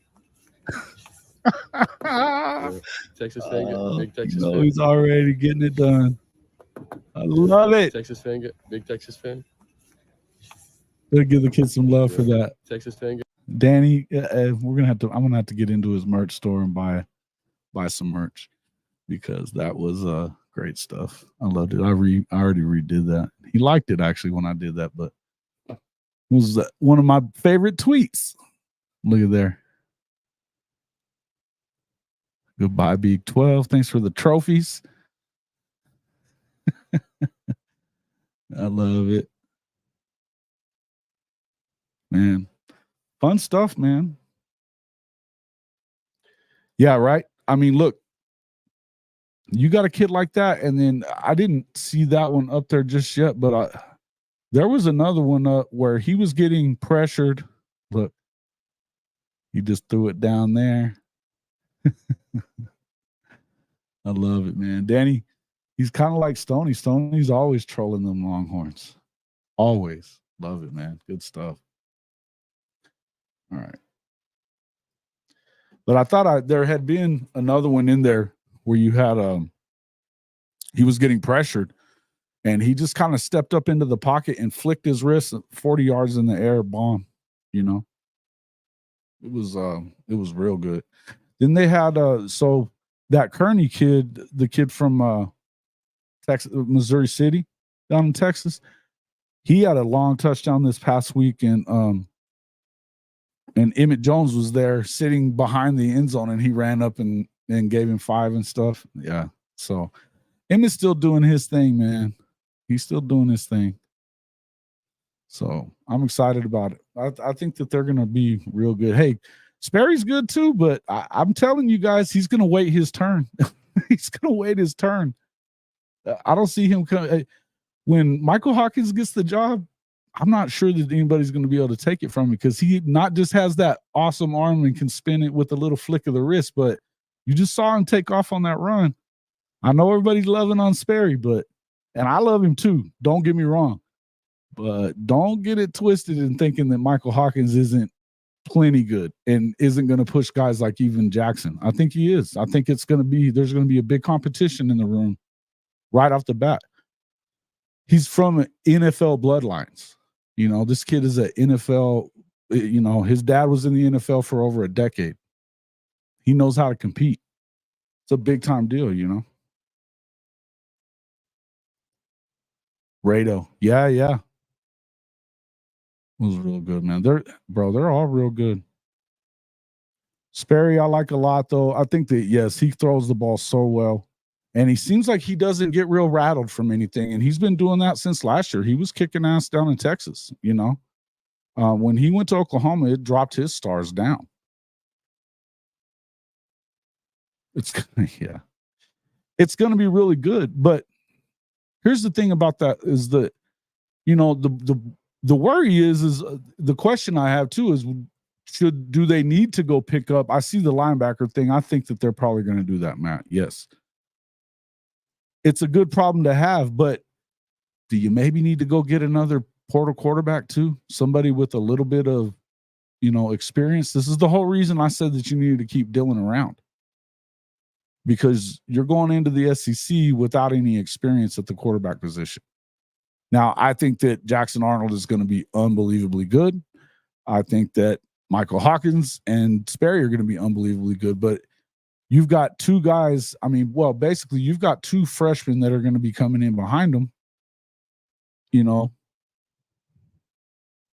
this next year. So, I mean, unless they hit the portal, then you've got a true sophomore and two true freshmen backing him up, because you got Zerberg as well. And then Michael Hawkins, you know, you know that Jackson's going to want to run the ball some. You're putting yourself in danger in the SEC doing that. So it's kind of scary. You need to have somebody good. Hey, thank you, Dakota.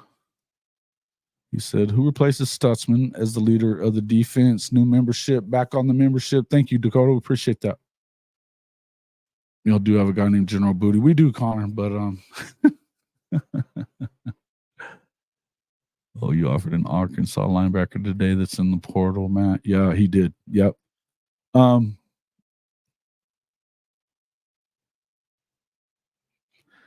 think you need somebody that'll come in and push him a little bit if you could, that's got a little experience, but I don't know. That's just my feeling on it, you know.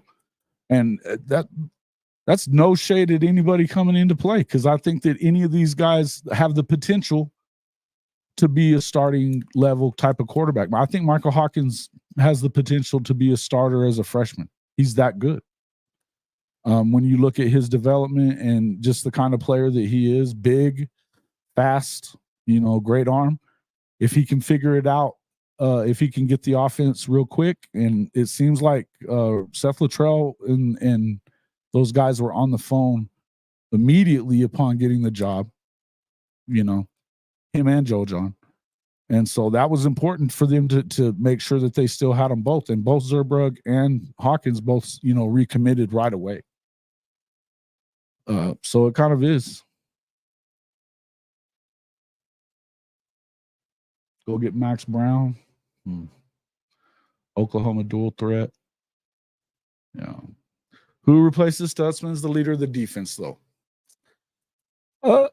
If Billy Bowman stays, he's pretty much the unequivocal leader. But I would also tell you that I think Peyton Bowen is going to be a leader. David Stone is going to be a leader.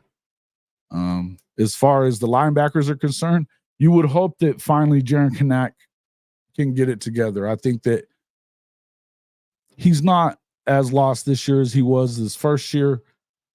He's about like you saw from Danny Stutsman a year ago. So you would hope that he has the same development and understanding of the Venables defense coming into year 3. But, and, you know, you're hoping that you see Kip Lewis get a little bigger, you know, because he was, but I think that as far as the linebackers are concerned, right this second, Kip is your leader. That's who I feel like is your leader right now. Kanak is going to be a good player, but Kip is, to me, Kip is the leader of that. I mean, he's vocal. He's, you know, he makes plays. I think he just needs a little meat on him, you know? And then the other one would be, hey, man, the McCullough brothers, both of them, but Deshaun McCullough put a little weight on him and wait and see what's. I think that there's a lot of upside on this defensive side of the ball. It's going to be up to those guys to kind of step up and become a leader. I think Billy's going to stay, man. It feels like he is. Then again, I kind of had a feeling that Stutz was going to stay too, but you know, I know one thing. It's hard to make predictions like that, man, you know, because kids are they might change their minds a bunch of times. And if he gets the right valuation in the NFL draft, you kind of if you're, you know, second round, if you can get into the second round even, I think you kind of got to give it a shot, you know, because if something were to happen, you know, then you're screwed.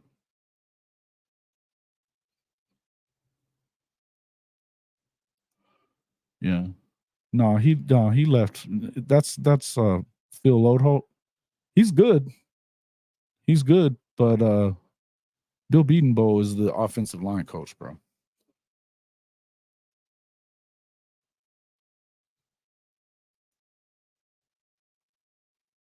Yep, he was good. Yeah, Phil Lodeholt. Uh-huh. That was a good pickup by Coach Prime. Smart of him. Smart of him to do it. I wonder who their OC is going to be. Big Phil. Yep. Big Bill and Big Phil. Big Bill staying. And they're continuing to make big offers, you know, to some of these guys. I think that, you know, some of the, let's see, transfer-wise, what we're looking at. Spencer Brown, that was it looks like he has committed.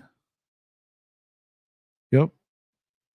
He was a 3-star coming in. He's already played some, though. And then Marcus Hicks is out. So Key Lawrence is out. Dylan's out. Tawi. Nate Anderson. He never really got to play. Well, so far, the only one coming in is showing is Spencer Brown. So I feel like they're probably, you know, they're making pitches, but they're definitely going to have to get a couple of guys on for the offensive line as well. Don't be surprised if you start seeing some movement on the D line because they're kind of have to, right?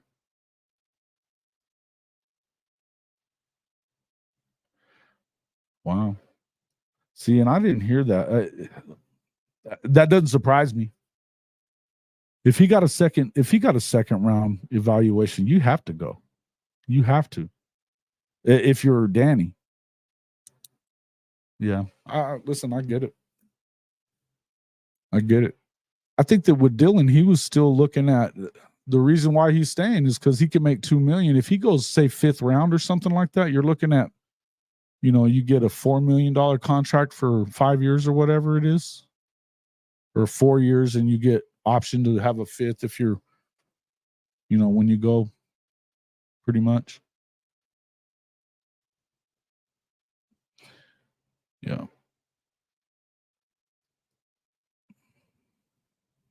DeSon is a freshman, sophomore up here. Yeah, probably the Metro's best that young. Yes. Yeah, he talked about that on one of those podcasts that he was on earlier in the season, how he was already pretty much being considered one of the better players in Kansas City as a young guy. He did. He got a 5-star offensive lineman. Big move for him. Yeah, I would think it would. I think so. That, and they probably dumped a bag in his pocket too. I know he likes to act like they don't give him NIL, but they do. You think Billy's going to go? I wouldn't be that surprised. I wouldn't be that surprised at this either. I'd like to see him stay. I think it'd be good. But again, here's the thing. If he does leave, I wouldn't be that surprised. If he leaves, and it's I don't think it kills Oklahoma there either, because they've got so much talent that from this last class that had to grow up a little bit this year. Peyton Bowen, look, I think you could play Peyton Bowen anywhere the hell you want on defense, aside from the defensive, those line spots. He's nickel, cheetah, corner. He can run with receivers. The guy's stupid fast, and he'll hit your ass.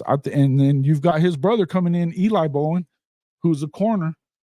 Makari Vickers. I'm telling you guys, the seatbelt is going to be the man. He's going to be the man. Kendall Dolby was starting to play pretty well at times this year. Jacoby Johnson, that's a big corner. If he gets it right, bro, that's shutdown type for the SEC. Long, fast. Hell, you could play him on offense. He's a bad dude too.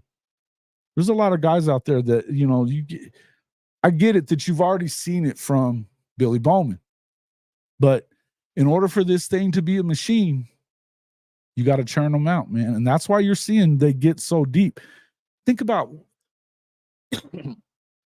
it's still hard to picture Oklahoma in that way, where they're going to actually make sure that they double up and triple up and get competitive depth. Take a drink, in there. I don't have the tumbler today, but shout out to Buc-ee's. But look, they have to do it. They have to get in there and get a bunch of depth, and they have it. Deshaun McCullough's little brother, Day, he was redshirt this year. He's another one of those safeties.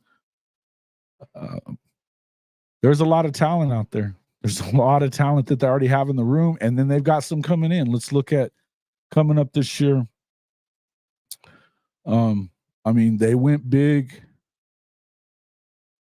at safety, and Reggie Powers, 4-star kid out of Ohio, big time get for them there.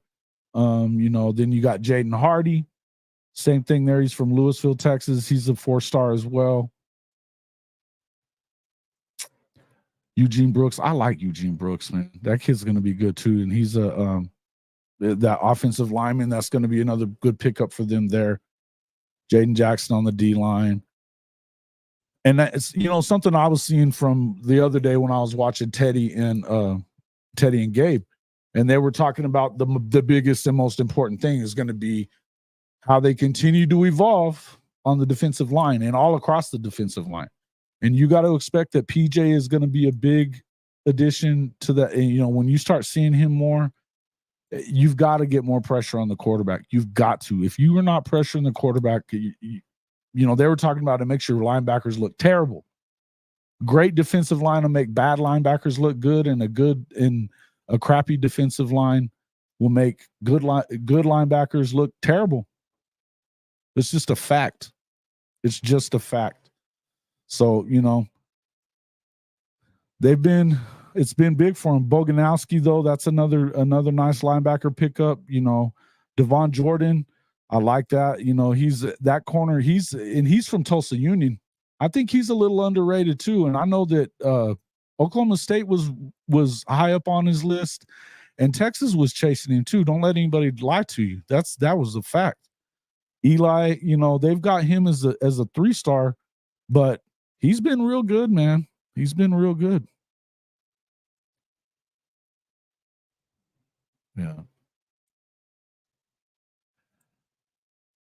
Akinkunmi, though, Daniel Akinkunmi, that offensive line, look at 6'5", 320 as a freshman coming in. Ooh, man, I hope he's polished a little bit. And then Patterson McDonald, another local kid from Moore, Oklahoma. Michael Patterson McDonald, another big hitter at the safety position. Look, there's some good talent on the defensive side of the ball coming in, aside from, and we're talking aside from the guys that you already have, and aside from the D line, with Jaden Jackson, he's moved up to a high 4-star. He's just off of being a 5-star.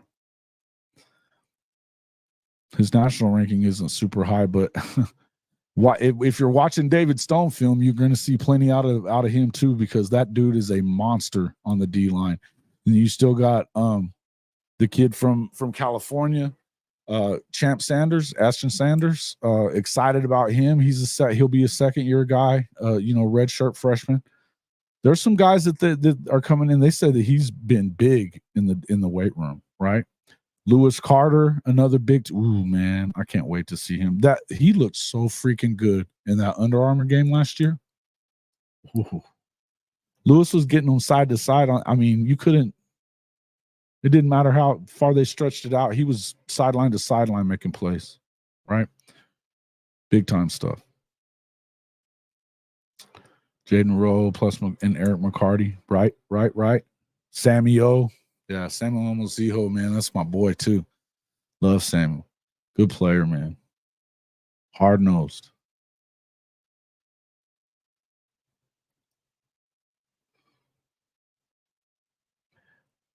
Yeah, he's not just on the SEC though, Neilio. The one thing about Professor, he's going to be on everybody. He's the recruiting stuff. They're doing it all over the country. The High Top also has a CU channel that he's been doing as well. So you guys should get out there and check that out also. High Top Sports these guys are really good, really good. From top to bottom, everything they do at High Top is first class and solid. They talk a lot of crazy shit too on their call-in show, and their weekly show that they do live is freaking amazing. But everything they do is freaking amazing, and they great channel. Great channel. You should check all that stuff out. No doubt. I like Lewis Carter a lot. I think he's going to be really, really good. Again, there's getting to be so much depth that you forget about some of these guys. You forget about some of these guys they brought in, like Jacoby Johnson. Nobody's been talking about him this year. Go back and watch his freaking film. He could have played offense or defense. Either way, and I think that his speed and his length, he's going to be a stud. Same with Macari. He's long, he's big. He could probably play safety, Yeah.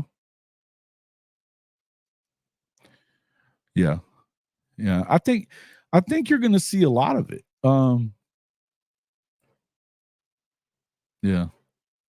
Being normal's flat out boring. Yeah, none of that here either. Yeah, we don't do normal. We talk a lot of shit. That's what it is. It's fun. That's what college football is about. Has a middle linebacker coming in 24. That's unreal. Yeah, man. They always do. The rich get richer in the SEC. I know that. The rich get richer. Guys, let me take a look in here. How many likes we got in there, boys? Need to get our likes up. Get the likes up. It helps us. 39. Hey, are you kidding me? We got 40. We only have 13 likes. Oh, never mind. It went up to 31. It just jumped up. All right, my boys. Thank you. Everybody's pretty much wiping their feet. If you haven't, do it. Yeah, Jacoby's 6'3". Dude. Hey, man, I loved watching his film. The guy was fast. He just balling, right? Yeah, we have fun on this channel, though. It's fun. Good stuff. Yeah, Jacoby 6'3". Well, them Gator fans are wilding over on High Top. They are wilding out. They do some stuff. Folks, I know everybody saw the commercial at the front. The reason I even put that on there too is you can skip it whenever you come back to it because it's skippable. You know what I mean? You can move past it. But I want to make sure everybody gets over to DevilDog's Brew and Beans. It's you can go through our link, hofmedia.us/coffee. Get 10% off of your first order from DevilDogs by using the promo code Boomer. Then you'll always get free shipping though from them as well. You can always use our stuff, always use our link, and it'll make sure that the channel gets credit for sending you there. And then, hey man, take advantage of it all. You know, get that 10% off that first time. But every time you make a purchase from them, and which is amazing because they roast and they roast the beans right then whenever your order comes in and do the grinding and ship it all on the same day that your order comes in. Great stuff. I've loved the coffee that I've gotten, and we've enjoyed it a lot. But then, you know, and I know Kimberly was in here earlier. She said she loves it. I know Professor uses it. Hey, Stat Guy bought from there as well. So it's one of those deals where it's a good deal for everybody. And the best thing about it all is that no matter what, they are always going to, every purchase, 5% of the proceeds goes directly to Wounded Warrior Project, which is an amazing deal. It helps out a lot. Hey, Charles Crows fly high. You always, I appreciate the super chat. Give us a chat and we'll make sure to get it in there. I'll look for it. Sometimes when you get, you know, even it's hard to catch it all, to catch all you guys, but yeah, make sure you get over to DevilDogs. Check that out. You know, again, 5% of every sale goes to Wounded Warrior Project. That's such an important organization for wounded veterans. Very big. So we appreciate that. I love that partnership that we have with them, and Professor and them have it as well, right? Where did Sammy Brown is him, Mike? Yeah, he ended up at Clemson, right? He did go to Clemson. Sounds like he's staying. You doing the Ethiopian single roast? You did like it? I'll have to check it out. That Ethiopian coffee's always been pretty good, man. How did we miss him? Because he's a Clemson kid. He's from Georgia. I think he's been a Clemson kid forever.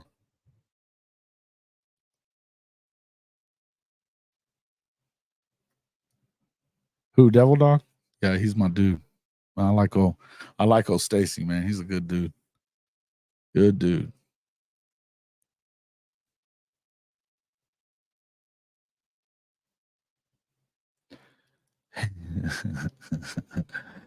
Yeah, a little bit before my time there, Kim. But yeah, that's when I became a Sooner fan. Well, of course, my dad, you know, made me a Sooner fan. But that's when I started watching it. You had him on defense and Jamel Holloway on offense after Troy went down. It was a crazy deal, man. Very exciting time. I love Jamel Holloway was my first Sooner hero, and the boss too. But Jamel was, of course, I was little back then. I was probably about, 85 would have made me,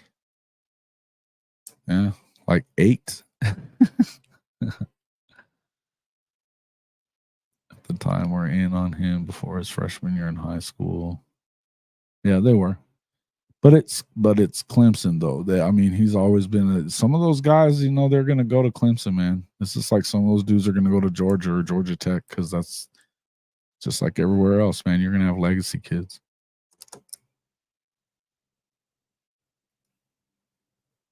That's not what that was, though, Wilkerson. That's not what that was. They were both going after him, but I don't think like stealing them out of the portal or whatever, or making them go into the portal. I think that was one of those things. But yeah, he was a freshman your senior year. Yeah, Boss is a bad dude, man. Injuries hurt him, you know. He kind of used his body up by the time he got to the league. And the roids, man, back then, those roids, they take effect and hurt you.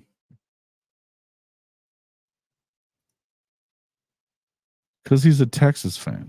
He's a chump. Legend of Choke. Screw that guy. All those Texas freaking clowns. Some of those dudes are terrible. I like Steven. And I definitely like our boy Nino. I like Nino. But some of those dudes, even then, they get on my. I mean, sometimes it just gets to be too much for Steven and those guys. I can't stand Quentin. Cannot stand that kid.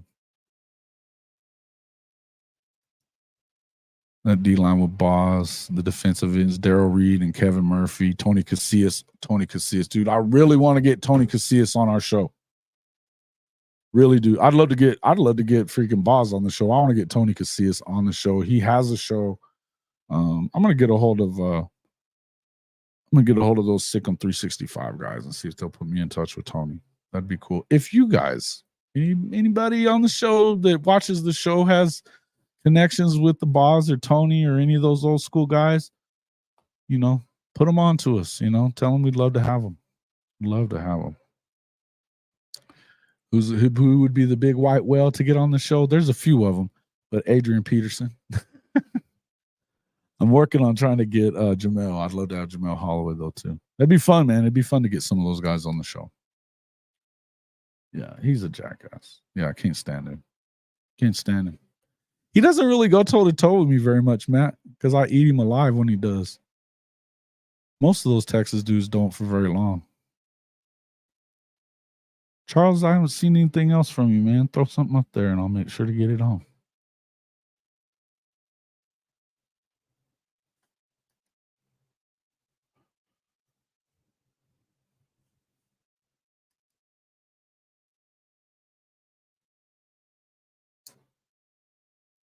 Let's see.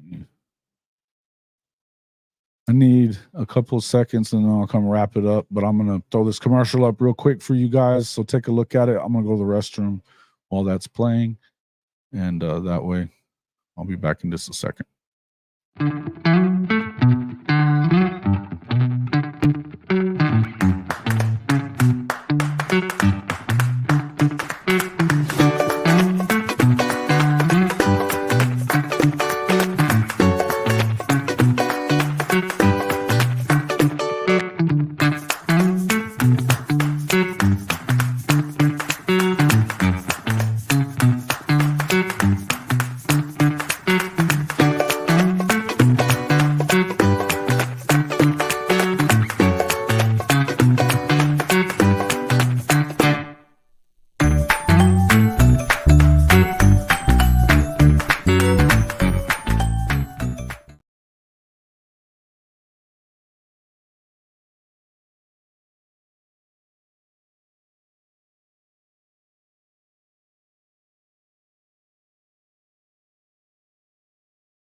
I'm back. All right. Let's see. Did y'all like that little video of Norman? The dude is a freaking monster. You were giving Nino crap today? He wasn't wearing OU gear, was he? What'd you say? I'm gonna have to go on and watch that. When was that earlier? I like Nino more than I like Steven in there. But I like Steven too. I like to give him shit. For sure. Let's see.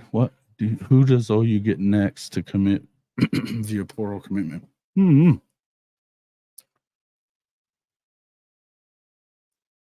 guys know that I'm not really big on making proclamations and shit like that when it comes to recruiting. I think that you have to be careful about that. I don't want to look like your boy Parker and Brandon, your boys over there, Matt. They seem to never get it right. So I try not to.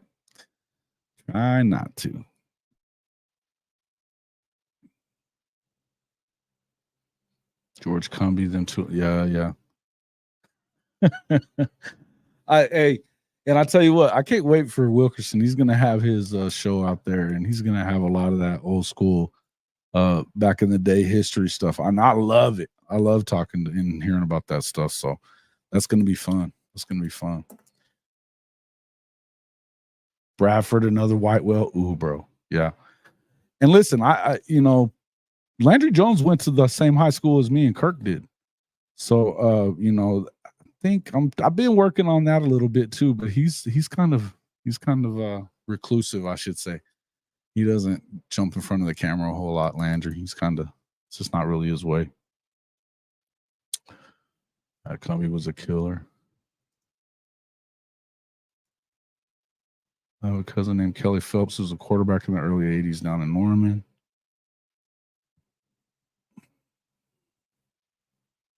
Because you love them, that's why. I'm just busting your chops, bro. I just say everybody's boys because everybody thinks that. I shouldn't say everybody. I know that I'm not a huge fan of either one of them, particularly Parker's little punk ass.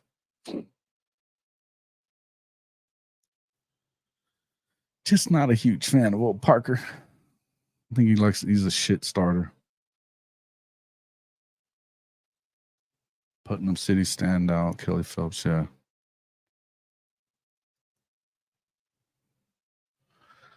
Yeah, listen, like I said, I'm not one of those guys that's going to do a lot of predicting and stuff like that based on, even when I had Nigel on the show, I never predict. I felt like he was for sure coming to Oklahoma, but I never said that. Never really said it about Stone. I felt like I felt like Oklahoma was in good a shape, and that Stoney's been recruiting for Oklahoma since well before he committed. So, it is what it is. Parker got a new whistle. What are you talking about? He's not putting a whistle on the show, is he? Go ahead.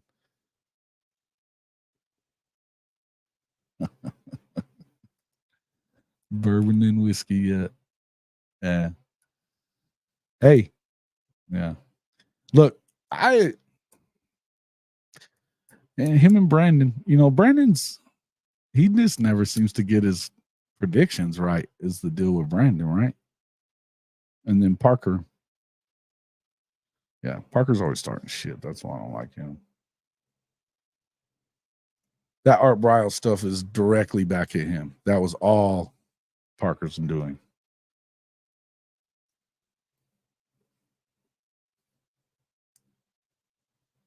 Mm-hmm. Neilio, he's got some OU. Neilio even got some OU knowledge, huh? Love it.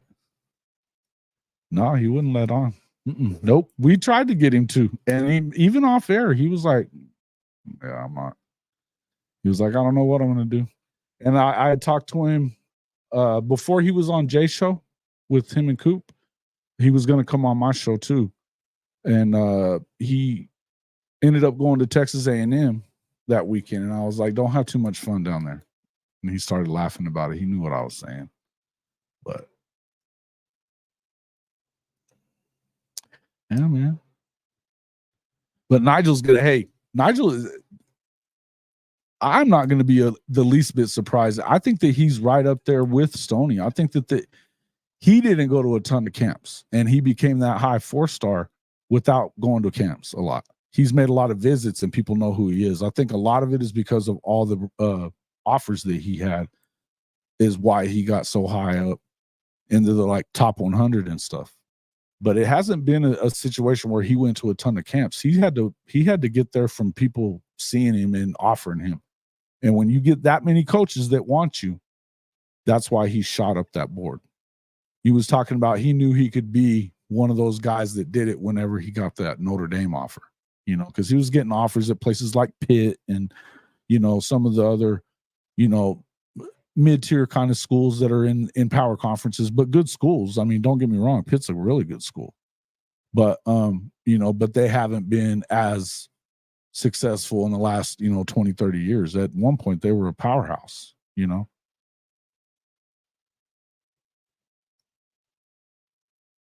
Brand's a Sooner googled up. which I'm cool with. Parker does some things or says some things I don't agree with. Yeah. That's Brandon doesn't bother me as much as Parker does.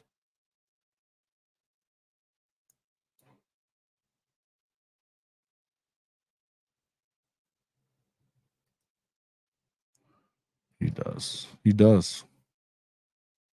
Yeah. But he exudes confidence, though, without being cocky. But you can just see the confidence coming off of that kid, you know, and the way he talks to you and what the stuff he says. And we asked him about, you know, what he thought about some of the other guys. And he said, I don't watch film of other guys. He goes, I do my thing, you know, and I know I'm one of the best. And he goes, and I've been around some of them at certain places, visits, stuff like that. But he said he don't watch most of them. He knew they were good, but he doesn't worry about all that. And it's one of those things you can see that it comes that he exudes confidence. It comes off of him. Love watching that kid. Yep. Dude, Migliazzo was a bad boy. And Don, man, see, they getting me back in those days, those early days. Tony Casillas was one of my favorites, though. Loved watching him. And then Keith Jackson. Oh, Keith Jackson, bro. Golly.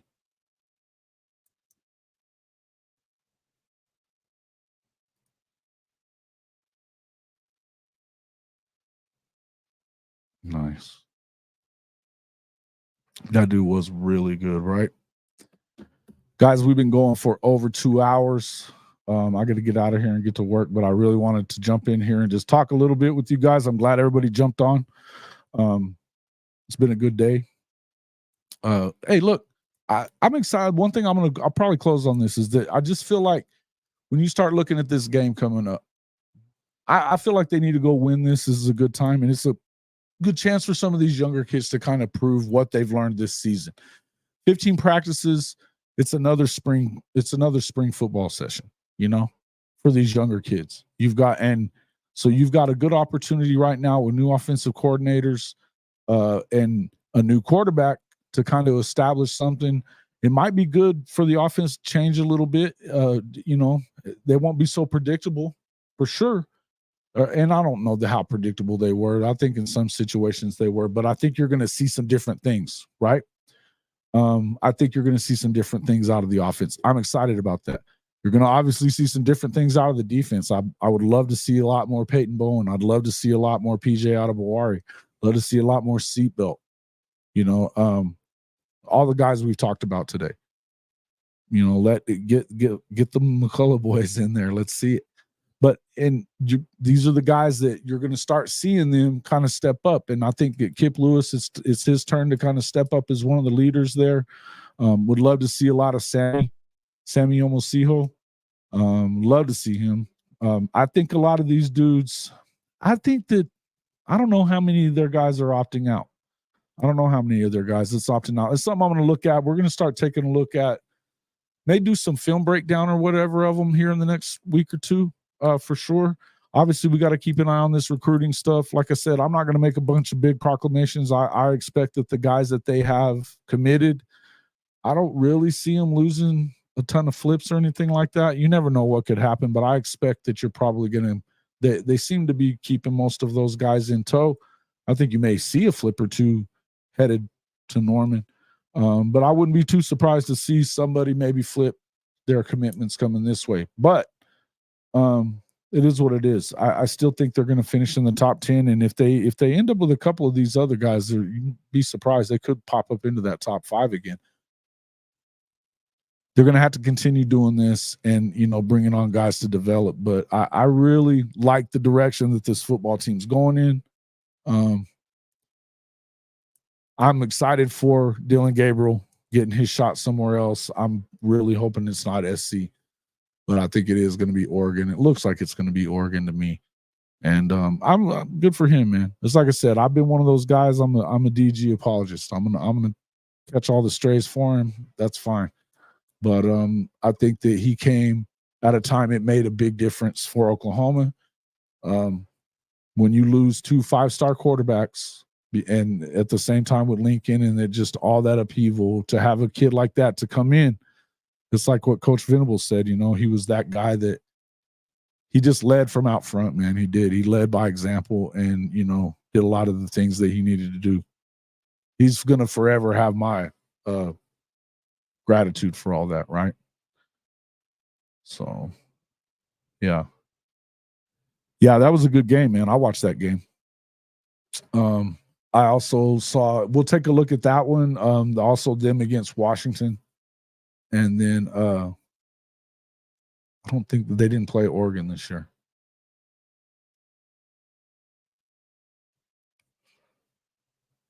Yeah. One thing is for certain, Jed Fish knows how to break down an opposing defense like a champ. That dude's a bad dude, man. He's a bad dude. Jed's a hell of a coach, man. I was surprised that I was really surprised that they didn't go try to grab him up at Texas A&M. Who's to say they didn't, though? Maybe he just ran them off. He likes it. He likes it out there, right?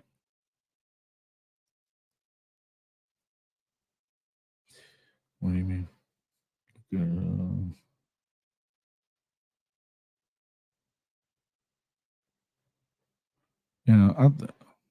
They're gonna get. He's done a really good job. I think that you're gonna get their best. Jimbo. I think that you're going to get their best. But I think you're going to get Oklahoma's best too. You got a bunch of kids that got to prove themselves, you know? Depending on what happens with Billy, you could have all new kids in there, you know? Because at the corner position, you're definitely going to see a lot of the younger guys because you had Woody Washington's out. He's headed to the league. Love Woody Washington too, by the way. Got to give him love for. He's made his decision to go on to the NFL, and I think this was his last season either way. But hey, talk about a guy that was a hell of a Sooner at a tough time on defense. He always seemed to come up with plays, especially in the first couple of years. Love that guy. Love that guy, right? Car wreck coming from Tulsa. Uh-oh. What?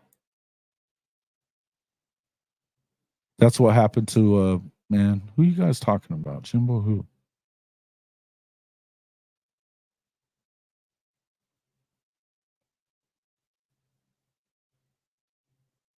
Hey man, thanks for coming on, buddy.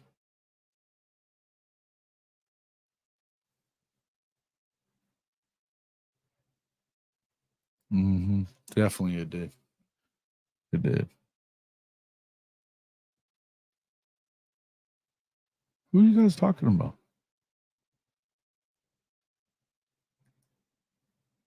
I heard that. Jimbo Elrod.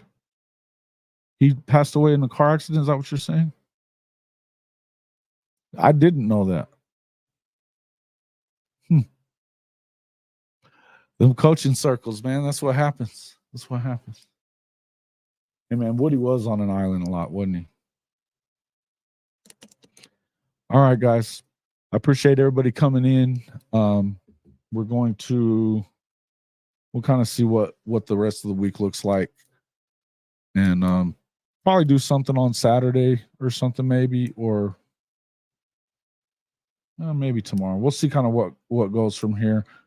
Definitely look for videos as they come. When we get information, we'll be announcing it.